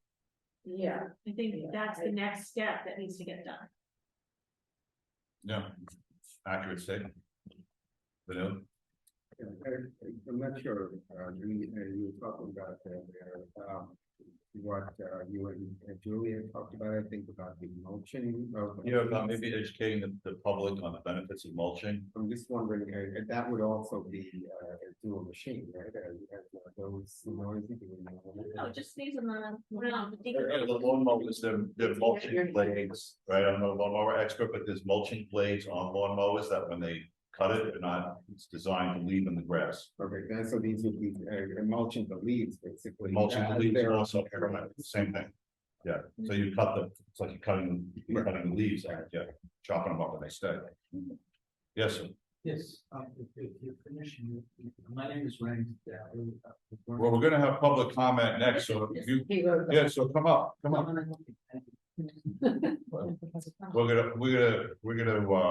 We're gonna officially open public comment, so. So come to the mic, yeah, come right to the mic. Julie, hi Julie, thank you for the note. If you could just be so kind as to give us your name and address in the microphone. My name is Ramsey Dabby, 112 Magnolia. Thank you for addressing the letter. And the first thing about public education, I had a number of suggestions, and that was the first one you nailed it exactly, public education. But what I really wanted to suggest that, that's one of the things, is perhaps we, the town, perhaps the county, perhaps the state, can begin to put some pressure on the manufacturers of the blowers. I find it hard to believe that they can make a car that can run the way it runs, and they can't make a leaf blower, a battery for a leaf blower that's economical and practical. Either that or perhaps technology. But if I were to write to them, they'd ignore me. If the municipalities, and maybe the county, and maybe even the state could get together and have them petition them to invest in battery or muffler technology, and I don't think they have this now, require them to publish decibel levels on equipment. Then the towns could say things like, we have a requirement that decibel levels should not exceed so much, and that would put pressure on the manufacturers to come up with solutions. So that's the suggestion. The decibel reading Yes. is also, there is such an issue with that enforcement, that in some of those towns where you're like, okay, this isn't realistic, right, you know, most of these, they can't read decibel reader and whatever. And Julie, if I'm not intruding in your space, if outside of this, you want to get together and come up with Yeah. ideas, Sounds I'd be pleased to do it. Thank you, Thank you. Mr. Davitt, thank you for coming. Sorry, I seem to have something in the air. As you know, we've been looking into this for a long time. But you should definitely speak with the owner of Kimberly Gardens, who has been petitioning with the state, because what he's saying is that the electric blower batteries are so prohibitively expensive and don't last long periods of time. But he has been doing this work, so that might be, and he's a resident in town, that might be a great person to get involved as well. So, Julie, could we maybe follow up on that afterwards? I'd be happy to do. Sure, Whatever. yeah. That's David Cavillo, right? yeah, That's David he Cavillo, was here talking Yeah. about great guy. hoping for state grants to come through. Yeah. So that landscaping companies can afford the Yes, electric yes, technology. I know there's an issue with that. Yeah. So, But, we gotta keep pushing. yeah, And thank you very much. I think the comments here about some sort of summertime restriction, Oh, please, yeah, I think that's, we need a reprieve. yeah, that's a reasonable request. We should probably really seriously consider. Yeah, because I have the environmental commission meeting next Thursday. By the way, I'll just follow the video on International Live, that's going to be public meeting, environmental commission. But I am gonna bring up, we're just gonna confirm with everybody that we're gonna start rerunning the education about maybe not removing your leaves and those benefits of that. Well, and also, let's talk about some restrictions in July and August. Right, so maybe could you provide, you have a copy of the ordinance, yeah, whatever it might be, hours, days, whatever it might be. And let's just have a discussion at the council table. See if we can do that, provide people with relief, because it's not just the neighbors in this particular neighborhood. Oh, A lot of people ask about it. I will say, I'm your neighbor around the corner, and I love our old trees. And I love the way they look in the fall, but we have an exorbitant amount of trees, I'm right on that laurel. You're on roll? Yeah. Thank you so much for coming. Thank you, Richie. Thank you. Appreciate it. All right, so Julie, you'll kind of tell us, you'll get back to us with that after you Thanks touch for it. setting the room. Yeah, I will ask them. Can I close out the comment? So it's public comment, So it so, is welcome. Do you need to do anything to do that? pardon me? Do you need to say anything to know? Well, I'm gonna officially say something. Audience members wishing to speak will have a 3-minute time limit to address the governing body on any items on or off the agenda. Large groups are asked to have a spokesperson represent. So your name and address, please. Andrew Till, 124 Oxford Drive. Just on the leaf blowing thing, you actually would be, Stratford County would be shocked, like how many people own the battery powered. In my neighborhood, so many people have the, like not the landscapers, but so many people have the battery powered, like leaf blower. And actually, I mean, they are pretty quiet, and they have like a whistle for them, but that's just from. We have an electric one at home. Yeah, it's actually, pretty good. I think a lot We of, have a 100-foot cord. Yeah. I think, Occasionally we run one over and. I think a lot of people are actually aware. But I think to Councilman Dayton's point, it's just for the commercial grade, it's just too. We have a lot of landscape. Yeah, yeah. Sure. Okay, so I just want to circle back to, just on one quick thing on the, update, Mr. Markowitz gave. Yeah, sure. So I'd like to get I guess I'll go back and get I want to go back and get the minutes from the meetings. And I want to just make sure Councilwoman Dayton sees them. Because if we see in the minutes that there was a representation of 100% memory care, I want her to officially in December tell everyone that she made it up. Okay, I want it on the record. You made it up. I did, You did, you lied. And I want you to be on the record that you did. I did. I listen, you know I love you and your passion, but you made it up. And I want it to be official. So I'm gonna get the minutes. I'm gonna come back here in Get the December. video, get the video, because I asked the question. Perfect. I And asked, when it's not there, you are going to go on the record and you're gonna tell everyone you made it up. Okay, so. So that's all I just wanna be clear. respond to that very heavy accusation. Go ahead. First of all, I don't lie sitting here. I take my oath of office very seriously. Okay, I take my duty to this town incredibly seriously, Okay. and I built that. oh, of course. And it's my job to do my homework before Okay. I go sell off a huge chunk of land or develop a huge chunk of land that will affect the entirety of our town and our taxes. Okay. So let's just say, on that premise alone, I'm not lying up here when my understanding of the conversation was that it was a memory care and dementia center, that it was discussed at length, to the point where I went to the county to say, what kind of grants can I help the memory care and Alzheimer's center coming to our town, how can I help them? So no matter what happens in this meeting, if a percentage is assisted living or not, that was discussed at the planning board, the representations to this council, and my understanding of the project is not a lie. You So I said think it was in the minutes. You said it was in Go the watch minutes. The video. You said it was in the minutes. Mr. Till, let's talk about the minutes, tomorrow morning, Okay, communicate with the borough clerk. okay. And, I just want that corrected, because there's a statement on representations that's not true. all right, so So let's that's all. have a conversation with the borough clerk We're tomorrow, going to provide you with Okay. whatever Thank you, everyone. information is available. Thank you. Thank you. And just to clarify, by the way, I asked about visitor parking, traffic flow, all of this under the assumption and representation that it was a memory care center. There you All go. of my There you go. There you go. Keep going. All right, You Mr. keep Till, going. thank you. I'm outta here. I appreciate it. Have a great night, everyone, and great Thanksgiving. You too. Okay, any members of the public here in the council chambers who look like they want to speak, Omar? See no hands, Mayor? No. All right, any members of the public? Say something else. Mr. Gill was the financial stake in that piece of property. And for him to come up and say that a sitting council person is lying, because the rest of the questions about the development of the property in town is completely inappropriate. I don't think we should be talking about the financial status of any of the borough Let's just be. honest. residents. Okay, is anyone who's a member of the public on video right now would like to make a public comment? Anybody on Zoom, please raise your hand if you would like to make a public comment. Anyone raising their hand? I see no hands, Mayor. Okay, so we're gonna close public comment. We're gonna move on to the consent agenda. For first, we're gonna, does anyone have any questions about resolution R 23-431 to R 23-438? I have a question for the. 434, who's for sure? Tree mitigation. Is that a new development? Or is that Well, an so, old tree that comes down?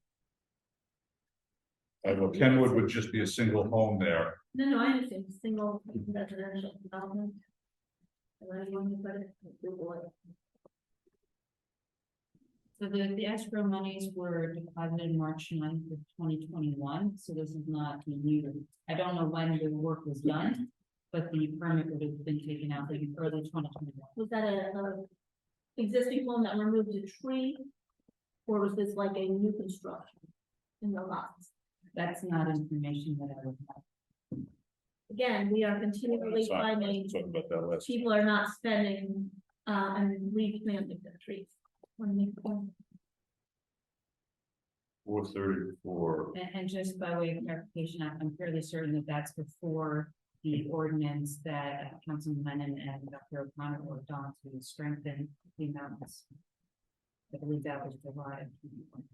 We're still burning off those old ones, right? Yep.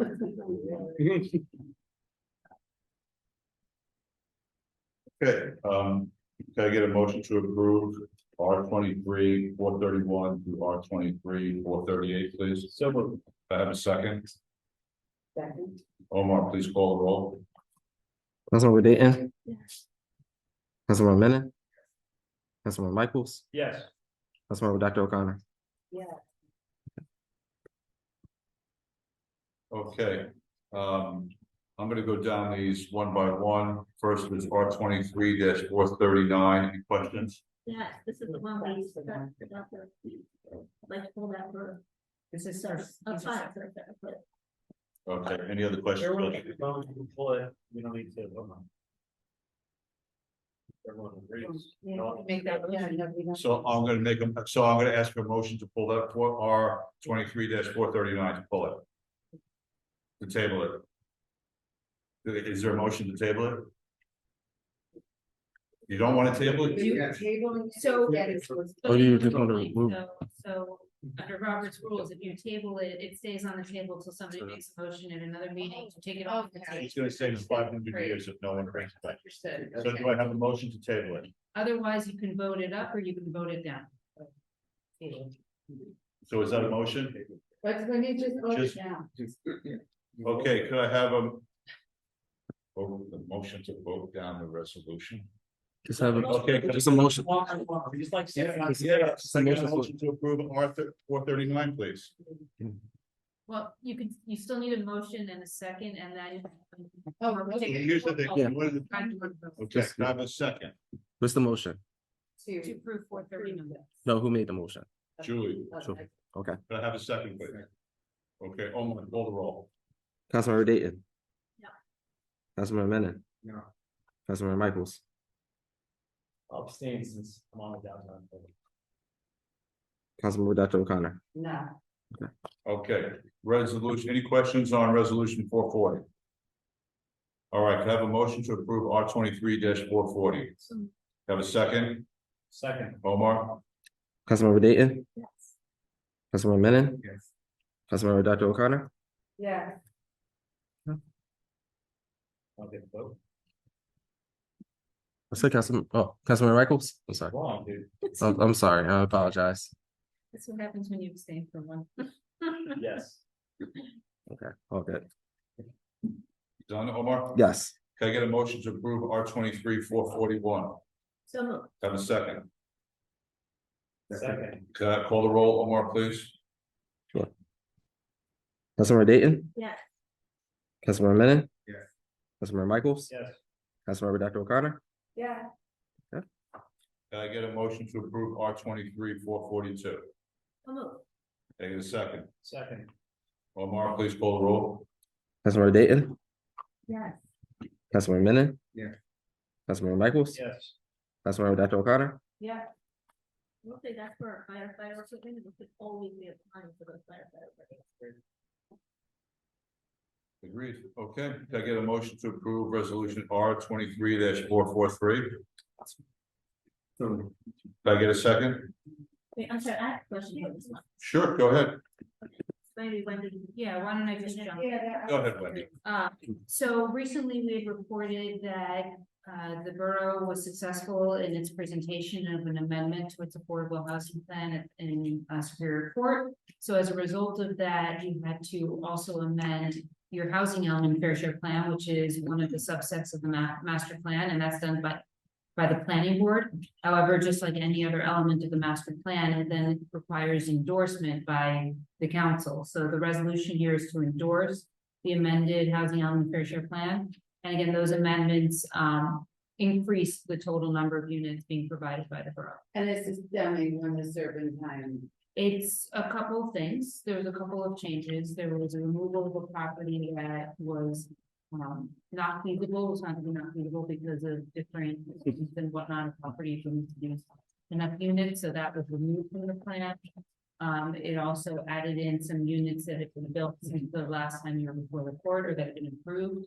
It added additional family units at Serpentine property instead of special needs units. And those are the ones that will have a veteran family preference. And it added the assisted living Medicaid beds from the Clinton project, the Dean Drive project. Okay. I have a question on the Dean Drive and Lily site. So this is now, It's removed. it's removed for the Correct. area need and the requirements of the hotel. So that site, in your original plan had overlay zoning on the hotel because I guess there had been discussion that the hotel might go away. Now that you know the hotel is not going anywhere because it is a requirement for the hotel to stay and be renovated before the assisted living facility can be built.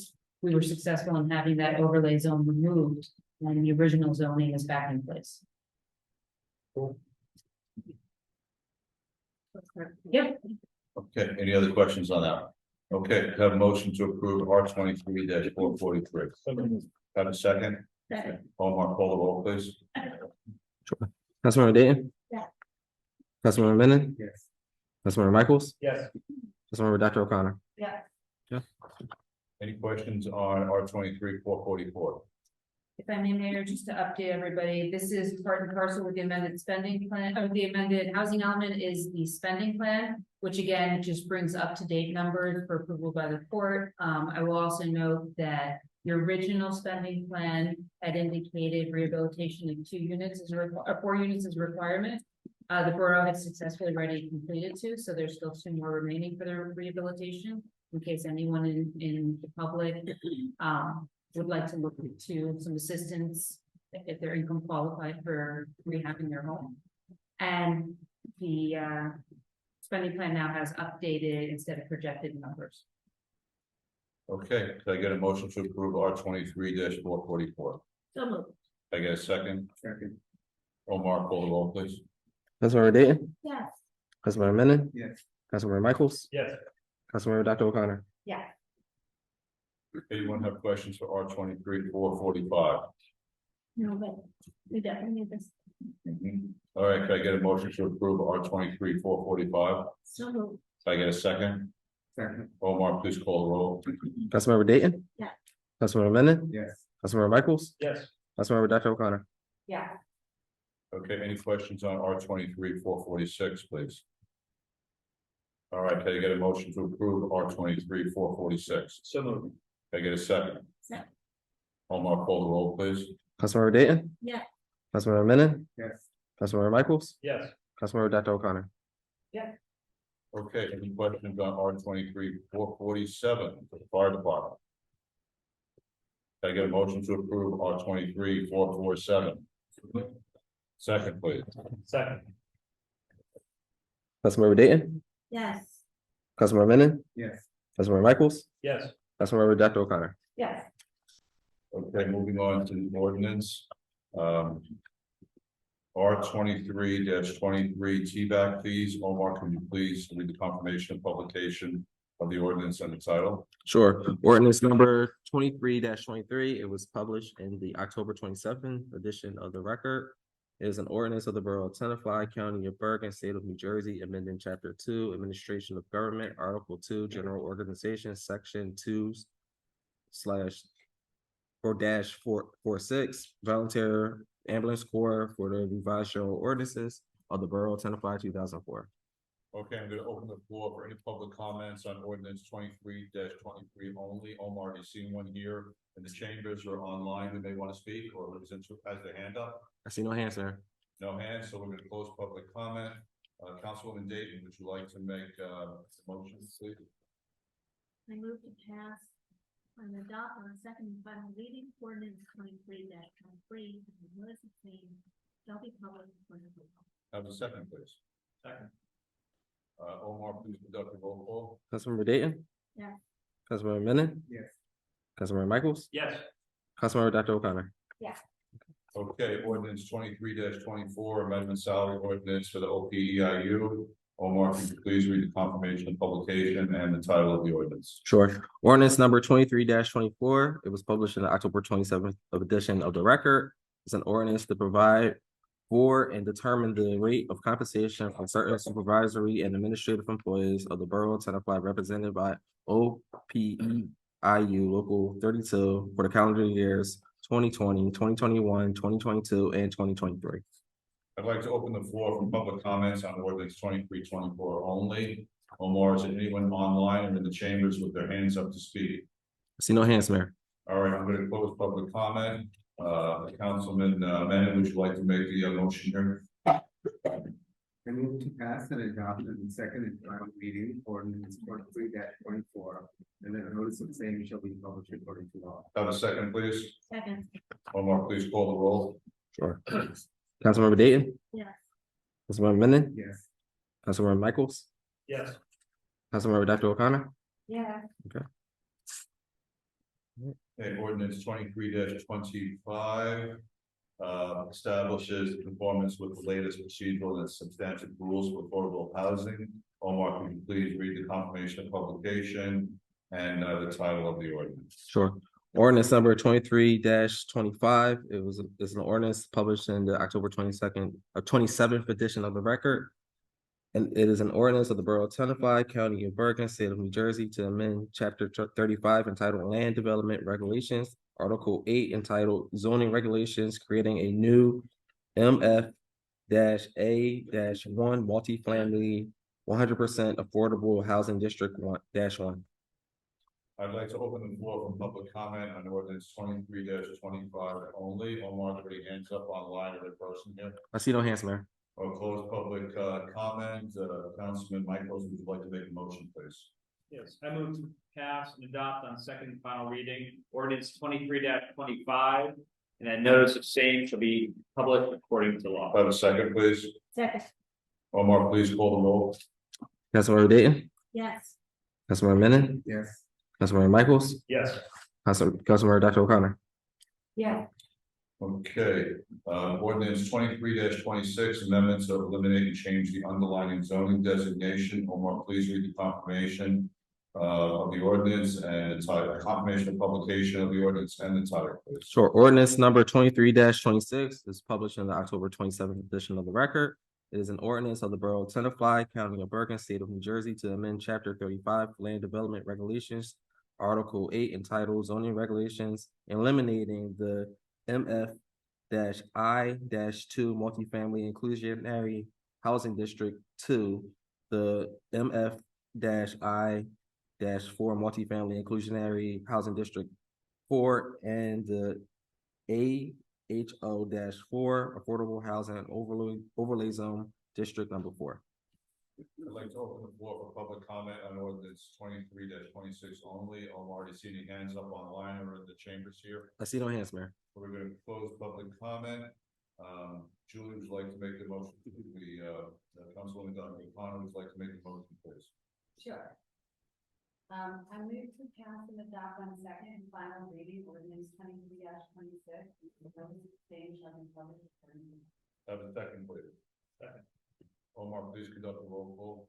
Sure. Councilmember Dayton? Councilmember Menon? Yes. Councilmember Michaels? Yes. Councilmember Dr. O'Connor? Yes. Okay, ordinance 23-27, appropriate funds received from the American Rescue Plan grant. Omar, could you please read the confirmation of publication of the ordinance and its title? Sure. Ordinance number 23-27 was published in the October 27th edition of the record. Is an ordinance appropriating $775 received from the Coronavirus State and Local Fiscal Recovery Funds Program to provide for various capital improvements in the borough of Tenafly. I'd like to open the floor for public comment on ordinance 23-27 only. Omar, is there anyone on the line with their hands up or in the chambers? I see no hands, sir. Okay, we're going to close public comment. Councilwoman Dayton, would you like to make a motion, please? So by the way, I'm very excited to use the American Rescue Plan funds for the betterment of our community and our community. I move to pass and adopt on second and final reading ordinance 23-27, and the notice of same shall be published according to law. Do I have a second, please? Second. Omar, can you please conduct the roll call? Councilmember Dayton, Yes. Councilmember Menon, No. Councilmember Michaels, Yes. Councilmember Dr. O'Connor. Okay, thank you, everyone.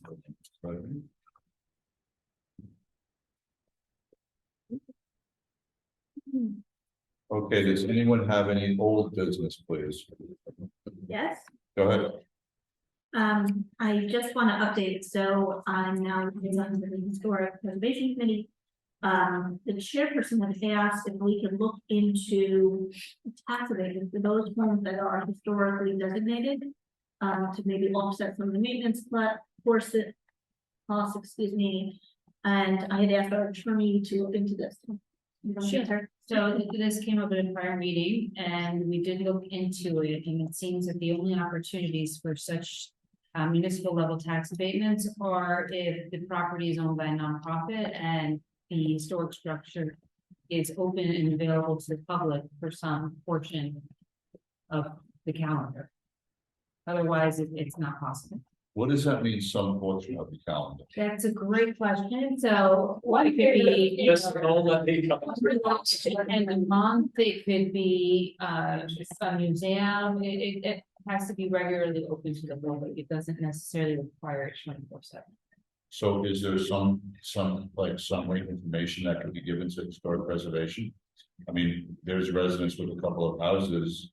Well, you said it It has has to to be. be owned by a nonprofit. So we should supply that information to residents and then they can go about and make their own choices. Sure. I would think that the historic commission would be the ones to. But do we know, I mean, does historic preservation know what's going to, where to then? They don't, so. They know which homes are designated as Oh, historic. of course. Yeah. But I mean, the regulations provide some guidance to the residents so they know where do they fill out the paperwork. So let's get those to the. Right, that's what I'm saying, operational. So operationally, I mean, it would require an ordinance from the governing body, however, you would have to have a home that was ready. Being utilized in this fashion, so it's more so for structures, let's say, that. Are colonial buildings that are now used for school field trips, certain, those types of facilities, a private residence is not going to qualify. And my question really on behalf of those homeowners was that there was nothing the municipality can create or find out. To sort of both encourage people to maintain their homes and to encourage new homes to be designated. That was really the. So in that respect, I would answer no, because the only authority you have is the authority that's given by the state on this, and that's how it was done. The state is better, because the other point is, we're just moving stuff around, so if I give you a $100 discount. Now, the 99 other of us have to pay that extra dollar plus one to get there. Be better if it's going from the state or federal, that it doesn't hurt every other taxpayer. The concept from the historical perspective is that the fact that we would have a beautiful historic home preserved is a community benefit of that. So along those lines, that's likely why the enabling legislation requires it to be open to the public. Yeah. Right. The only concept that we could possibly be able to do is, I don't think Emily wants to speak approver. Yeah, but yeah, that'd be very great. Yeah, okay, that was a question, so I went to follow up, and Wendy had an answer, so I went to put it on the record. Okay. The other The other thing is I did find ordinances for landmarking trees of a certain diameter. Is that a certain diameter? Native trees to Bergen County, certain diameter, landmarked or historically preserved as well. So it is possible. I throw it back to the environmental commission to figure that out. Or the tree, whichever one. Okay. Any other old business from anyone? All right, minutes to be approved. Can I get a motion to approve the minutes of October 24th, 2023 mayor and council meeting? So moved. Can I get a second? Second. All in favor? Any against? Okay, I have one thing for the good of the order. I was contacted by a resident, well, I should say by an individual who grew up in Tenafly and with a, his name is Daniel. He's an adult now, and he grew up with a friend, and they used to hang out in Froggy Park when they were in elementary school. And the friend died recently. These guys have got boys. Their friend died, and he emailed me, and we had a phone conversation. He would like to donate and plant a tree and a bench at Froggy Park, because that's where they used to go. And so my question for the council is whether there's a consensus to do this, and then I can move forward with the DPW director, and we just come back to the council with some sort of sketch of what this would look like. So we have remaining guidelines now that will kind of supersede all of that we adopted those that So will that include a park bench and Park plant day? benches are there. So we need to do what then? Supply him with the naming guidelines? It's, yes, it was adopted by ordinance. Okay, so, okay, And then the other thing I might suggest is the bench should be, hopefully a recycled plastic bench. We should be doing that throughout. Yeah. all right. As default, like that was what we were able to do at the Logan Memorial, so it kind of should be the thing that we purchased. Mayor, if he doesn't want, I know he wants Froggy Park, which would be a more emotional location, but Right. there are designated benches that are people in nature. At the nature center, okay. Chapter 22, this is, Yeah, the nature center, you can purchase a bench. put it there. Can you send me that? Sorry. Mhm. Okay, all right, so it certainly sounds like everyone's in favor of that, and we have an ordinance. Sorry, that's good news. All right, any discussions about upcoming meetings we need to talk about? We still don't have somebody for the police commission in 2008. All right, so,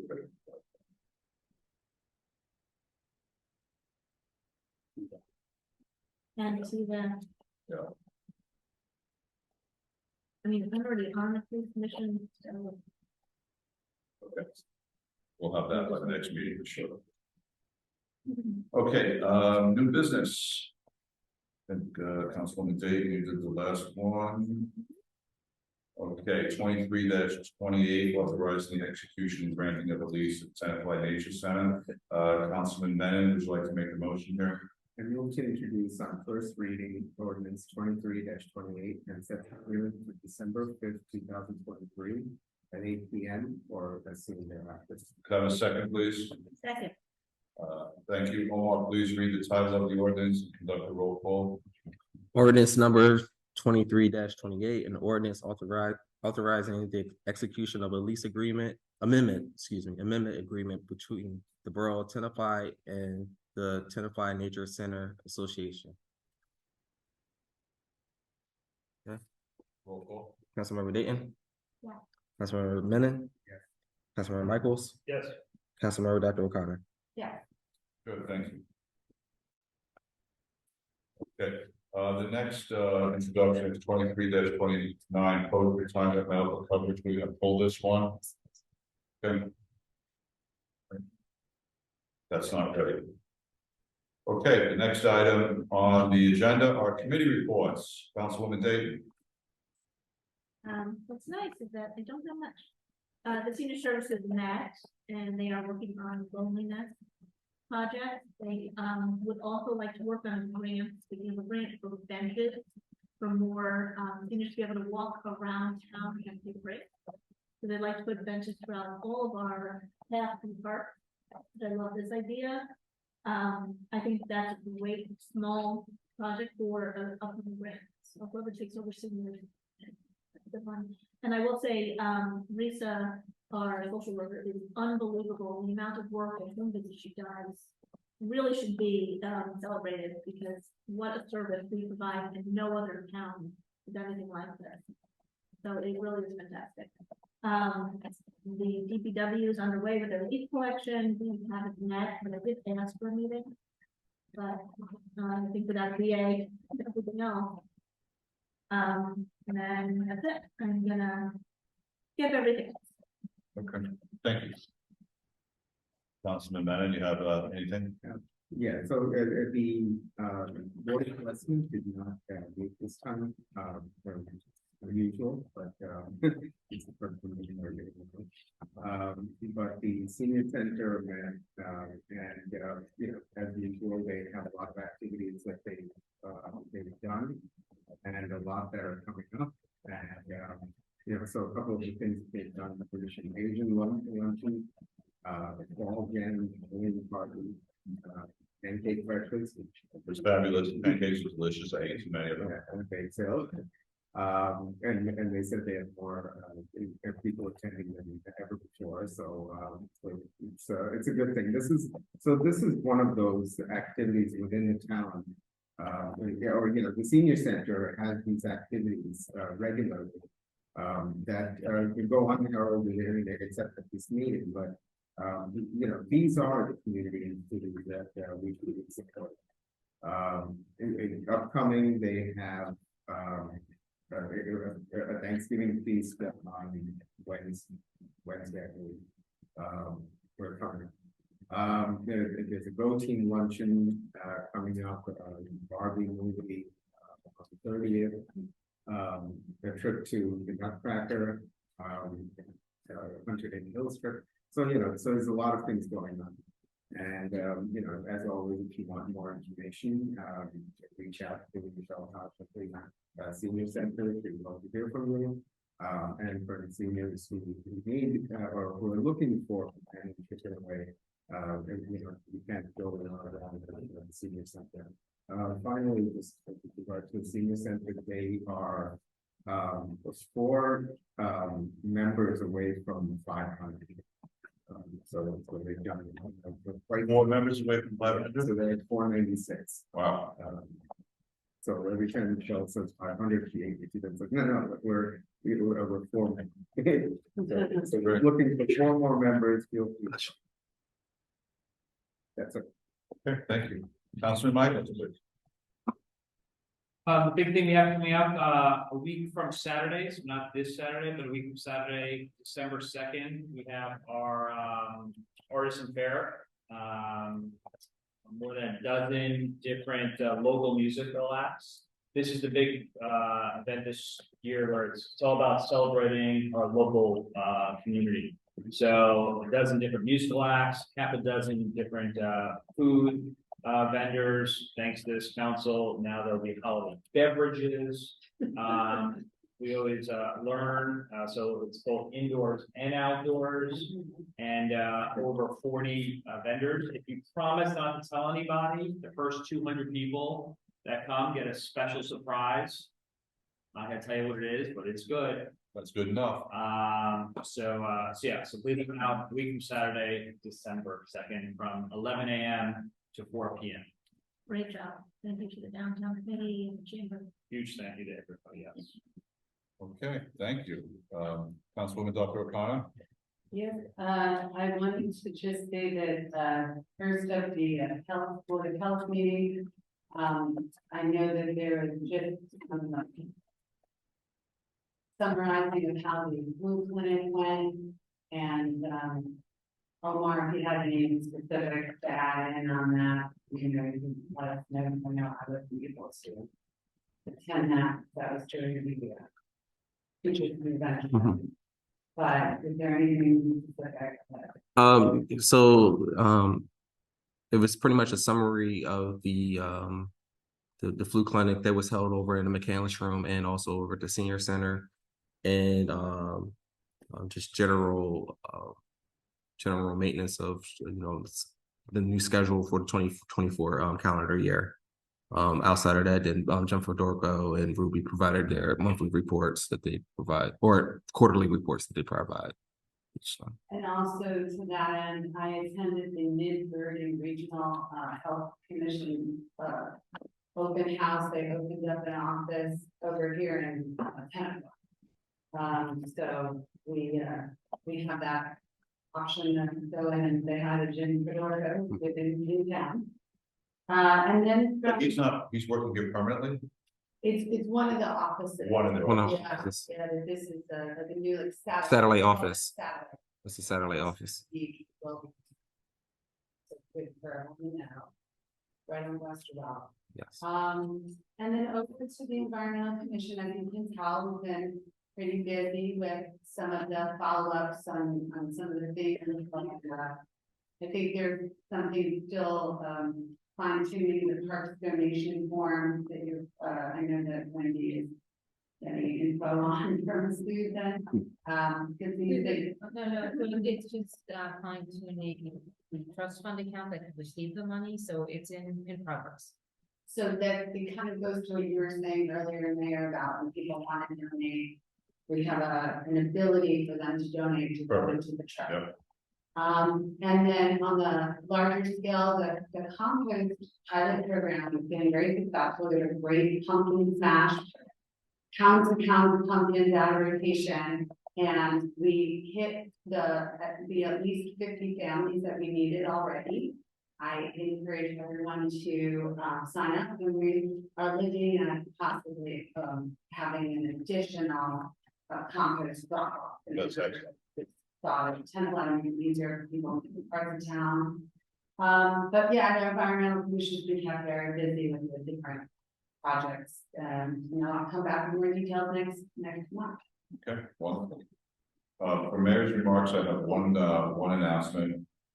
Tomorrow, is the interfaith service that happens every year. It's at 7:30 p.m. Tuesday night tomorrow. And this year it's being held at Trinity Lutheran Church. As everyone knows, at the corner of Knickerbocker and so I'll be there. Hope to see you. We'll be there. It'll be nice. It's always a good evening. All right, that's all. Any other no other business? Can I have a motion to adjourn, please? Have a second? All in favor? Hi. All right, good night, everyone. Go. From sea to shining sea.